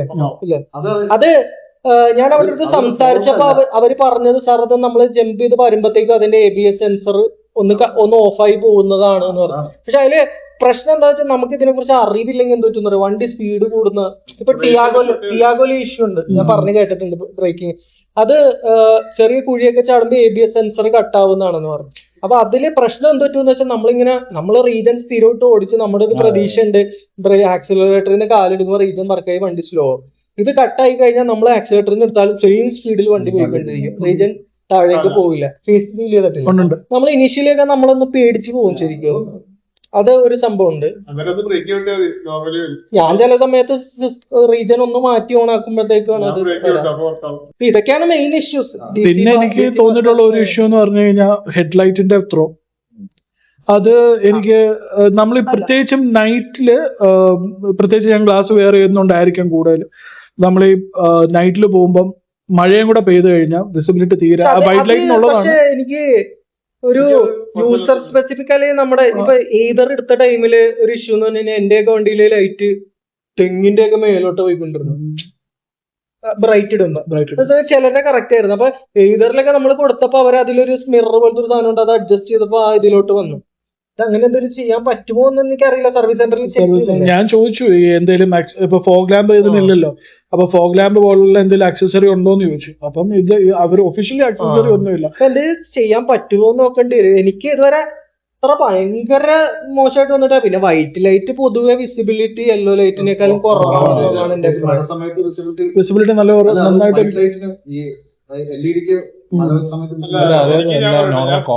ഫോഗുള്ള സമയത്ത് മഴയത്ത് ഇതുപോലെ തന്നെ നല്ല എക്സ്ട്രീം ഫോഗില് വന്നിട്ടുണ്ട്. എനിക്ക് കാണുന്ന ഒരു പ്രശ്നമുള്ള ഇച്ചിരി ഉണ്ട്, കാരണം വൈറ്റ് ലൈറ്റിന്റെ പ്രശ്നമാണ്. അവർ തന്നെ എനിക്ക് ആ വിസിബിലിറ്റിയുടെ പ്രശ്നം കുഴപ്പമൊന്നുമില്ല. എനിക്ക് അത്യാവശ്യം അതിന്റെ പഴയ വണ്ടി വെച്ച് നോക്കുമ്പോൾ എനിക്ക് നല്ല ബെറ്റർ ആയിട്ട് ഇരിക്കുന്നത്. പഴയ വണ്ടി മഴ പെയ്തിട്ടുണ്ടെങ്കിൽ ഒരു വക കാണത്തില്ല റോഡിലെ സ്ഥലങ്ങൾ. വേറെ എന്തെങ്കിലും ഇഷ്യൂസ് നമ്മൾ വിട്ടുപോയത്? നമ്മളിപ്പോ മെയിൻ ആയിട്ട് പറഞ്ഞത് DC ഫാസ്റ്റ് ചാർജിങ് ഇഷ്യൂ അതൊരു പോരായ്മ വണ്ടിയുടെ, ഓൺ ഓഫ് സ്വിച്ച് ഇല്ലാത്ത. അല്ല അത് ശരിയാണ്. അത് ഈ പറഞ്ഞ പോലെ നമ്മള് വണ്ടി കയറിയിരിക്കുക, ബ്രേക്ക് ഔട്ടാ, വണ്ടി ഓൺ ആവുന്നു. അപ്പൊ സാധാ ഓക്സിലറി ബാറ്ററിന്ന് ചാർജ് എടുക്കുന്നു, ഒന്നുകൂടെ കിട്ടിയാലേ മെയിൻ ഇതിലേക്ക് സ്വിച്ച് ആവുള്ളൂ എന്ന് പറയുമ്പോ ചിലർ ഈ പറയുന്ന പോലെ വണ്ടി മറ്റേ ഇതിൽ വെച്ച് തന്നെ ഇരിക്കും, റെഡി ആക്കൂല. കുറച്ച് കഴിയുമ്പോ ബാറ്ററി വാർണിംഗ് മെസ്സേജ് വരും. ആ ബാറ്ററി വാർണിംഗ് മെസ്സേജ് കണ്ടില്ല എങ്കിൽ അത് അവിടെ തന്നെ കിടക്കും. കുറച്ച് കഴിയുമ്പോ ബാറ്ററി ഡ്രെയിൻ ആയി പോകും. ബാറ്ററി പക്ഷെ ഡ്രെയിൻ ആവുന്നില്ല എന്ന് തോന്നുന്നു. കാരണം അറിയോ, ഞാൻ ഒരു ദിവസം ഇതുപോലെ ഫുഡ് കഴിക്കാനായിട്ട് ഓഫീസിൽ നിന്ന് പോയി. ഉച്ചയ്ക്ക് ഒരു 1.5 മണിക്കൂർ കഴിഞ്ഞിട്ട് ഒരു മണിക്കൂറോളം AC ഓൺ ആയിരുന്നു. അതും 18 ലോയിലിട്ട് 1 മണിക്കൂറോളം ഞങ്ങൾ ഫുഡ് കഴിച്ച് വന്നിട്ട് ആ വാണിംഗ് എടുക്കണ്ടായിരുന്നു. പക്ഷേ AC വണ്ടി നല്ല ഐസ് പോലെ ഇരിക്കും. അപ്പൊ പിന്നെ എന്തിനാ വാണിംഗ് വന്നു? അത് അവരുടെ എന്തോ ഒരു ഇതാണ്, ആ വാണിംഗ് അങ്ങനെ കാണിക്കുന്നുണ്ട്. ആക്ച്വലി അത് ഇതുവരെ സിസ്റ്റം ഓൺ ആണെങ്കിൽ പക്ഷെ കഴിഞ്ഞ ദിവസം അത് കറക്റ്റ് 1 മണിക്കൂർ ആകുമ്പോൾ ഇതുപോലെ വണ്ടി നമ്മൾ ഐഡിലായിട്ട് ഇട്ടിട്ട് പോയി കഴിഞ്ഞാൽ 1 മണിക്കൂർ ആകുമ്പോൾ വണ്ടി ഓഫ് എനിക്ക് ഓട്ടോമാറ്റിക്കലി കട്ടാവും. ഇപ്പൊ ഞാൻ ഇങ്ങോട്ട് വന്നപ്പോ ഞാൻ പ്രോക്സിമിറ്റി ഓഫ് ആക്കി, ഞാൻ ഓർത്തില്ല, ഞാൻ വിചാരിച്ചു വണ്ടി ഓഫ് ആയി കാണാം. വണ്ടി ഇറങ്ങാൻ ചെല്ലുമ്പോൾ എന്റെ വണ്ടി ഓൺ ആയി. പക്ഷെ ഞാൻ അതിന്റെ അടുത്തോട്ട് എടുത്തപ്പോഴത്തേക്കും അത് ഏകദേശം എനിക്ക് 1 മണിക്കൂറായി അത് ഓഫ് ആയി. കറക്റ്റ് 1 മണിക്കൂർ എനിക്ക് തോന്നുന്നു 1 മണിക്കൂർ ആ കട്ട് ഓഫ് വെച്ചിട്ടുണ്ടെന്ന്. അതെനിക്ക് അറിഞ്ഞൂടാ. പക്ഷെ അങ്ങനെ ഡിസ്ചാർജ് ആവണ പ്രശ്നം ഇതുവരെ ഉണ്ടായിട്ടില്ല. ഒരു ഇഷ്യൂ കൂടെ നമുക്ക് പറയാനുള്ളതെന്ന് വെച്ചാൽ, പക്ഷെ ഓഫ് ആയിട്ടില്ല. അങ്ങനെ റേഞ്ചിൽ അപ്പൊ അതിനെ കുറിച്ചിട്ട് ഒന്നുകൂടാ. മറ്റേ നമ്മള് ചിലര് പറയാറില്ലേ, DC ഫാസ്റ്റ് ചാർജിങ് ചെയ്യുമ്പോൾ വണ്ടിക്കകത്ത് AC ഇട്ടിരുന്ന് കഴിഞ്ഞാൽ വാണിംഗ് വന്നോണ്ടിരിക്കും, കുഴപ്പമൊന്നുമില്ല, ജസ്റ്റ് ഓക്കെ പ്രസ് ചെയ്താൽ മതി, വേറെ കുഴപ്പമൊന്നുമില്ല. പിന്നുള്ള ഇഷ്യൂ ടയർ ക്വാളിറ്റി. ഞാൻ പിന്നെ എടുത്ത വഴിയെ തന്നെ സ്റ്റോക്ക് ടയർ മാറ്റിക്കൊണ്ട് കോണ്ടിനെന്റൽ അത് പേടിച്ചിട്ടാണ്. ഞാൻ അന്നേരം തന്നെ ഗ്രൂപ്പിൽ കുറെ പേർക്ക് എത്രയായി കോസ്റ്റ് ടയർ? 50K അന്ന് അതിന് മറ്റേ എന്റെ ടയർ കൊടുത്തിട്ട് 32,000 രൂപ. ടയർ ക്വാളിറ്റി എന്താ? ടയർ എനിക്ക് കല്ല് തട്ടിയിട്ട് സൈഡ് പൊട്ടിയിട്ടുണ്ട്. പിന്നെ ഫ്രണ്ട് ടയറിന്റെ ഒരു കല്ലെന്തോ ഇൻസൈഡ് ചെറുതായിട്ട്, പക്ഷെ വേറെ ഒന്നും ചെയ്യാൻ പറ്റില്ല. അതിങ്ങനെ ഉപയോഗിച്ച് റിസ്ക് എടുത്ത് പോയി. എപ്പോഴെങ്കിലും ബേസ്റ്റ് ആവുക എന്തെങ്കിലും സംഭവിക്കുമ്പോൾ ഇൻഷുറൻസ് ക്ലെയിം ചെയ്തെടുക്കേണ്ടി വരും. അല്ല, ഇൻഷുറൻസ് ഞാൻ ചോദിച്ചു, അപ്പൊ അവരത് അത് കിട്ടില്ല, അത് 1 ഇയർ ഉള്ളൂ, അങ്ങനെ എന്നൊക്കെ പറഞ്ഞ്. സ്റ്റെപ്പിനി ഇല്ലാത്ത ഒരു പോരായ്മയാണ്. അതെ, ഇന്ന് പങ്ക്ചർ ആയപ്പോ സ്റ്റെപ്പിനി ഇല്ലാത്തത് വലിയൊരു പോരായ്മയാണ്. വേറെ എന്തൊരു പോരായ്മ? അതിനൊരു ചെറിയ പരിഹാരം ഞാൻ ചെയ്ത് TPMSന്റെ സിസ്റ്റം കൂടെ അത് നമ്മൾ ഈ വണ്ടി കറക്റ്റ് റൊട്ടേഷനും ഇത് ടയർ അലൈൻമെന്റും ഒക്കെ ചെയ്ത് കഴിയുമ്പോഴത്തേനും എനിക്ക് തോന്നിയിട്ടുള്ളൂ ഈ TPMS അത് നിസ്സാര ഒരു സോഫ്റ്റ്വെയർ അപ്ഗ്രേഡ് കൊടുത്ത് നമുക്ക് തന്നെ കാലിബ്രേറ്റ് ചെയ്യാവുന്ന രീതിയിലാക്കി വെച്ചാൽ അത് വലിയ സിങ്ക് ആവുന്നില്ല. ഇത് വേറെ വണ്ടികൾക്ക് മാത്രമായി സോഫ്റ്റ്വെയർ റിലേറ്റഡ് TPMS കണ്ടിട്ടുള്ളൂ. അതൊരു പ്രശ്നമാണ്. ടയർ മാറി എടുത്തോട്ടിട്ട ഫോട്ടോയിൽ ഇപ്പോഴും മലത്തിൽ തന്നെ ഈ വേറെ വണ്ടികൾക്ക് എന്റെ പഴയ വണ്ടിയിൽ പ്രശ്നം കണ്ടില്ല. ഞാൻ റൊട്ടേറ്റ് ചെയ്തിട്ട് തന്നെ ഓട്ടോമാറ്റിക്. എന്റെ വണ്ടിയിൽ പറയണ പോലെ ലെഫ്റ്റ് ബാക്ക് ടയർ പങ്ക്ചർ കാണിച്ചു. സാർ നമ്മള് പങ്ക്ചർ ഷോപ്പിൽ പോയി ലെഫ്റ്റ് സൈഡിൽ തുടങ്ങാം, അതിൽ പങ്ക്ചർ ഇല്ല. 3 ടയറും കവർ ചെയ്ത് 4ാമത് റൈറ്റ് ഫ്രണ്ടിൽ വന്നപ്പോഴാണ് അവിടെയാണ് പങ്ക്ചർ. അതെ, നമ്മൾ കൂടുതലും അലൈൻമെന്റും ഇതും പുറത്ത് ചെയ്യിപ്പിക്കുന്നതുകൊണ്ട് ഷോറൂമിൽ അങ്ങനെ ചെയ്യിപ്പിക്കുന്നില്ലല്ലോ. അതുകൊണ്ട് തന്നെ ഇത് റീസെറ്റ് ആവാനായിട്ട് ഓരോ പ്രാവശ്യം നമ്മൾ കൊണ്ടുവരണം. അത് വലിയൊരു ഇഷ്യൂ. പിന്നെ ഉള്ളത് ഈ പറയുന്ന പോലെ സസ്പെൻഷൻ കുറച്ചുകൂടെ ഇന്ത്യൻ കണ്ടീഷൻസിന് വേണ്ടിയിട്ട് കുറച്ചുകൂടെ ബെറ്റർ ആക്കായിരുന്നു. ഇപ്പൊ ആകെ ചെയ്യാൻ പറ്റുന്ന 80,000 വരെ വെയിറ്റ് ചെയ്യുക, അതിനുശേഷം മറ്റേ ആർക്കിന്റെ സസ്പെൻഷൻ ഒക്കെ കയറ്റാന്നുള്ളതാണ്. അതൊരു 26K ഒക്കെ കൊടുത്തു കഴിഞ്ഞാൽ സസ്പെൻഷൻ ബെറ്റർ ആവുന്നു എന്നൊക്കെ പറയണ്ട. അതിനെ കുറിച്ച് അറിയില്ല. പിന്നെ ഇനി നമ്മൾ അത് മാറ്റിയത് കൊണ്ട് ബാറ്ററിക്ക് വല്ല കംപ്ലൈന്റ് ഒക്കെ വന്നെന്നൊക്കെ പറയുന്നൊക്കെ. ടയർ പ്രഷർ കുറച്ച് കഴിഞ്ഞാൽ ശരിക്കും വ്യത്യാസം തോന്നും. ടയർ പ്രഷർ കുറച്ചാ വ്യത്യാസം. ടയർ പ്രഷർ കൂടുന്തോറും റൈഡ് ബമ്പിയാവും. ടയർ പ്രഷർ കുറയുന്തോറും കുറച്ചുകൂടി കംഫർട്ടും. പക്ഷെ ടയർ വെയറിനെ ബാധിക്കും, റേഞ്ചിനെ ബാധിക്കും, ഒരുപാട് കാര്യങ്ങളെ ബാധിക്കും. വേറെ എന്തെങ്കിലും ഉണ്ട് ഇഷ്യൂസ്? എനിക്ക് പിന്നെ ഒരു ഫീച്ചർ ഇതിനകത്ത് മസ്റ്റായിട്ട് വേണമെന്ന് തോന്നിയത് റിയർ വൈപ്പറാണ്. നമ്മൾ ഒട്ടും നമ്മൾ നോക്കാത്തൊരു ഫീച്ചർ, പക്ഷെ അത് ഏറ്റവും കൂടുതൽ എനിക്ക് ഈ വണ്ടിക്ക് അത്യാവശ്യമായിട്ട് തോന്നിയിട്ടുണ്ട്. കാരണം റിയർ ടയർ നല്ല അത്യാവശ്യം വലിപ്പം ഉള്ളതുകൊണ്ടും മഡ് ഫ്ലാപ്പ് പേരിനായതുകൊണ്ടും ചള്ളയടിച്ച് മഴയത്ത് നമുക്ക് ഒന്നും വിസിബിലിറ്റി കാണത്തില്ല. അത് റിയർ വൈപ്പർ എന്തുകൊണ്ടാണ് അവരത് ചെറിയൊരു സാധനം ഇത്രയും ഒരു പ്രീമിയം വണ്ടിയിൽ വെക്കാത്തതെന്ന് പുറത്തും കൊടുക്കുന്നില്ല. ഈ വണ്ടിക്ക് ഒറിജിനൽ ഇല്ല. അതെ അതെ, വൈപ്പർ ഫ്ലൂയിഡ് പെട്ടെന്ന് തീർന്നു തോന്നിയിട്ടുണ്ടോ? കപ്പാസിറ്റി നമുക്കൊന്നും ചെയ്യാനില്ല. ക്വാളിറ്റി മോശമാണ്. വൈപ്പർ ഫ്ലൂയിഡ് എന്റെ ഹോണ്ട ജാസിലൊക്കെ സർവീസ് ചെയ്യുന്ന ടൈമിൽ അവര് ഫില്ല് ചെയ്ത് കഴിഞ്ഞാൽ അടുത്ത സർവീസിന് ടോപ്പ് ചെയ്താൽ മതി. ഇത് ഞാൻ ഇന്ന് ഫില്ല് ചെയ്ത 2 ആഴ്ച, അല്ലെങ്കിൽ പൊടിയുള്ള കണ്ടീഷൻ ആണെങ്കിൽ 1 ആഴ്ച. അതിനുമ്പ് വൈപ്പർ ഫ്ലൂയിഡ് വരും. പിന്നെ ഒരു 2 ലിറ്റർ വെള്ളം എന്തൊക്കെ ഉള്ളൂ എന്നാണ് തോന്നുന്നത്. വൈപ്പർ ബ്ലേഡിന്റെ ക്വാളിറ്റി മോശമാണ്. എത്ര കോസ്റ്റ് വരുന്നുണ്ട് റീപ്ലേസ്? 1600 റീപ്ലേസ് ചെയ്തതാണ്. എന്റെ 1 ഇയർ ആയി. എനിക്ക് ഇപ്പോഴെല്ലാം കുറച്ച് നാളെ മുമ്പേ മാർക്ക് വീഴുന്നുണ്ട്. പിന്നെ അത് മൈൻഡ് ആക്കാൻ സൗണ്ട് കേട്ടോണ്ട് ഞാൻ മാറിയതാ, എനിക്ക് മാറില്ലായിരുന്നു. എനിക്ക് പോർന്ന സൗണ്ട് കുറെ നേരം വെയിലത്തിട്ട് എടുക്കുമ്പോ ഒറ്റ തവണ ഉള്ളു, അത് കഴിഞ്ഞാൽ പോർന്ന സൗണ്ട് ഇല്ല. വേറെ എന്താ ഇഷ്യൂസ്? വേറെ ഈ എല്ലാ കമ്പനികൾക്കും ഉള്ള പോലെ ബഗ്ഗുകളൊക്കെ തന്നെയാണ് നമ്മുടെ മെയിൻ ഇഷ്യൂ. അപ്പൊ ഇതൊക്കെ തന്നെയാണ് വിൻസറിൽ നമുക്ക് പറയാനുണ്ടായിരുന്ന നെഗറ്റീവ്സ്. അപ്പൊ വിൻസർ വാങ്ങാനിരിക്കുന്നവരാണെങ്കിൽ തീർച്ചയായും ഇതൊക്കെ കണ്ടിട്ട് ഈ റിസ്കുകളൊക്കെ മനസ്സിലാക്കിയിട്ട് വേണം വണ്ടി എടുക്കാൻ. പിന്നെ ഒരു EV എന്ന് പറയുമ്പോൾ അതിന് അതിൻ്റെതായ പോരായ്മകളും ഉണ്ട്, നല്ലതും ഉണ്ട്. നമുക്കിത് വലിയ റണ്ണിങ് കോസ്റ്റ് ഇല്ലാതെ കൊണ്ടു കിടക്കാം, നല്ല ടോർക്ക് കാര്യങ്ങളും നമുക്ക് വണ്ടിയിൽ കിട്ടും, സമാധാനമായിട്ട് വണ്ടി ഓടിച്ചു കൊണ്ടു കിടക്കാം, ഒച്ചയും ബഹളവും ഇല്ല, വൈബ്രേഷൻ കാര്യങ്ങളൊന്നും ഇല്ല. ബട്ട് നമുക്ക് ഈ പറയുന്ന പോലെ ഒരു ഡ്രൈവ് ഒക്കെ പോകുമ്പോൾ നമ്മൾ പ്ലാൻ ചെയ്യണം. പക്ഷെ എത്ര പ്ലാൻ ചെയ്താലും അവിടെ കറണ്ട് ഇല്ല, ചാർജർ വർക്ക് ചെയ്തല്ല എങ്കിൽ നമ്മളത് പെടും, അതൊരു പ്രശ്നമാണ്. പിന്നെ വണ്ടി എടുക്കുമ്പോൾ അതിനനുസരിച്ചിട്ട് വീട്ടിലെ വയറിങ്, ചാർജിങ് കാര്യങ്ങളൊക്കെ നമ്മൾ നോക്കണം. പിന്നെ ഇതൊരു പുതിയ ടെക്നോളജിയാണ്, ഡെവലപ്പ് ആയിക്കൊണ്ടിരിക്കുകയാണ്, ബഗ്ഗുകൾ കാര്യങ്ങളൊക്കെ ഉണ്ടാവും. നമ്മളും പഠിച്ചു വരുന്നു, ടെക്നീഷ്യൻസും നമ്മളിലൂടെ പഠിച്ചു വരുന്നതേ ഉള്ളൂ. അല്ലെങ്കിൽ ഈ പറയുന്ന പോലെ ടെസ്ല ലെവലിലേക്ക് എത്തണം സർവീസിംഗ് ഒക്കെ. ടെസ്ലക്കൊക്കെ എന്ന് വെച്ച് കഴിഞ്ഞാൽ ഒരു സോഫ്റ്റ്വെയർ റൺ ചെയ്താൽ ഏത് പോയിന്റിലെ ഇഷ്യൂ എന്നുള്ളത് ഡയഗ്നോസ് ചെയ്യാൻ പറ്റും. ആ ഒരു ലെവലിലോട്ടൊന്നും എത്തിയിട്ടില്ല, ബട്ട് സ്റ്റിൽ എത്തണം. പിന്നെ ഇതിന്റെ റീസെയിൽ വാല്യൂ എന്നൊക്കെ പറയുന്നത് ഒരു ക്വസ്റ്റ്യൻ മാർക്കാണ്, എസ്പെഷ്യലി സെക്കൻഡ് ഓണർക്ക് ലിമിറ്റഡ് വാറന്റി ആയതുകൊണ്ട് resale value. But still recent ഞാനൊരു ഹൈ റൈഡർ എടുത്ത ആള് ഒരു കൊല്ലം ഇപ്പൊ 3 ലക്ഷം നഷ്ടത്തിലെ വിറ്റ്. വിൻസറിന് എനിക്ക് തോന്നുന്നു ഇപ്പൊ കൊടുത്ത ഒരു 13 ലക്ഷം 12 ഒക്കെ കിട്ടുമായിരിക്കും, അപ്പോഴും വലിയ ഡിഫറൻസ് ഇല്ലാന്ന് തോന്നുന്നുണ്ട്. പിന്നെ ബൈബാക്ക് ഒക്കെ ഉണ്ട്, അതൊക്കെ ഈ പറയുന്ന പോലെ ഒരു ഗിമ്മിക്ക് കാര്യങ്ങളൊക്കെയാണ്. Up to 60%. നാളെ നമ്മൾ കൊണ്ടുപോകുമ്പോൾ അവർ പറയും സാറേ 2 തവണ വണ്ടി തട്ടിയിട്ടുണ്ടല്ലോ, 40% വണ്ടി തരാന്ന് പറയും. അതിൽ വേറെ കണ്ടീഷൻ, അത് ഇതിലാണോ എനിക്കറിയില്ല. ബൈബാക്ക് പ്രൈസ് ഓഫർ ചെയ്യുന്നത് അവർ തന്നെ വണ്ടി മേടിച്ചാലേ അതത്രേ ഉള്ളൂ. അത് ഇതിലാണോ അതോ പിന്നെ അവരുടെ മെയിന്റനൻസ് പാക്ക് ഒക്കെ എടുക്കേണ്ടി വരും. അപ്പൊ ഇത്രയൊക്കെയാണ് ഈ വീഡിയോയിൽ നമുക്ക് പറയാനുള്ളത്. അപ്പൊ ഞാൻ നേരത്തെ പറഞ്ഞ പോലെ ഈ ഒരു വീഡിയോ എടുത്തു വെച്ചിട്ട് പലരും വിൻസർ വളരെ മോശം വണ്ടിയാണ്, നിങ്ങൾ ഇത് കണ്ടു നോക്കൂ എന്നൊക്കെ പറഞ്ഞ് ഷെയർ ചെയ്യായിരിക്കും. അവരുടെ ഇന്റൻഷൻ അതാണെങ്കിലും നമ്മുടെ ഇന്റൻഷൻ ഈസ് കംപ്ലീറ്റ്ലി ഡിഫറെന്റ്. പക്ഷെ അവരത് ചെയ്യുന്നതുകൊണ്ട് നമുക്കും ഗുണമുള്ള ഒരു കാര്യമാണ്. കാരണം ഇത് കൂടുതൽ ആളുകളുടെ ഇടയിലേക്ക് എത്തുന്നതിനനുസരിച്ച് ആളുകൾ ആ വിൻസർ എന്ന് പറയുമ്പോൾ തന്നെ ആളുകൾക്ക് ചിലർക്ക് ഇങ്ങനെ ഇഷ്യൂസ് ഉണ്ട്, എടുക്കണം. ഒരുപാട് പേരെ വിളിച്ച് ചോദിച്ചവരടുത്ത് ഞാൻ ഇങ്ങനെ ഇഷ്യൂസ് പറഞ്ഞിട്ട് മാറിപ്പോയവരുണ്ട്. അത് എടുത്തവരുണ്ട്, ഇഷ്യൂസ് ഇല്ലാത്തവരുണ്ട്. പക്ഷെ ഇതുപോലെ കംപ്ലൈന്റ് എന്നൊക്കെ പറഞ്ഞ ഇതൊക്കെ ക്യുമുലേറ്റീവ് ആണ്, എല്ലാവരുടെയും കൂടെ കംപ്ലൈന്റുകളാണ് നമ്മൾ പറയുന്നത്. ചിലപ്പോ ഗിരിധറിന് വണ്ടി എടുത്തിട്ട് ഇത്രയും നാൾ വരെ ഈ 2 DC ഫാസ്റ്റ് ചാർജിങ് അല്ലാതെ വേറൊരു ഇഷ്യൂ ഉണ്ടായി കാണില്ല. ഇതൊന്നും അറിയാതെ കൊണ്ടെടുക്കുന്ന ആളുകളുണ്ട് എന്നുള്ളതാണ് ഏറ്റവും വലിയ രസകരമായിട്ടുള്ള കാര്യം. ഈ ലോവർ റംബോൾ ജോയിന്റ് സ്റ്റിയറിംഗ് റാക്കോ പോയിട്ട് പോലും അറിയാത്ത.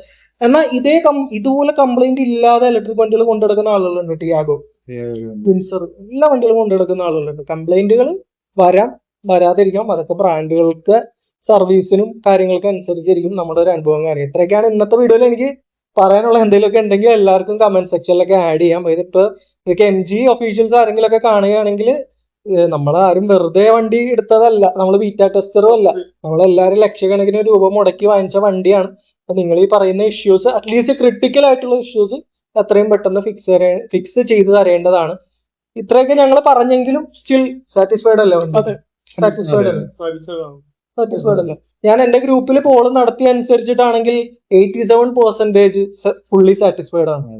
ഒരു 8% സംവാട്ട് സാറ്റിസ്ഫൈഡ് ആണ്. ഓൾമോസ്റ്റ് 95-96% സാറ്റിസ്ഫൈഡ് ആണ്.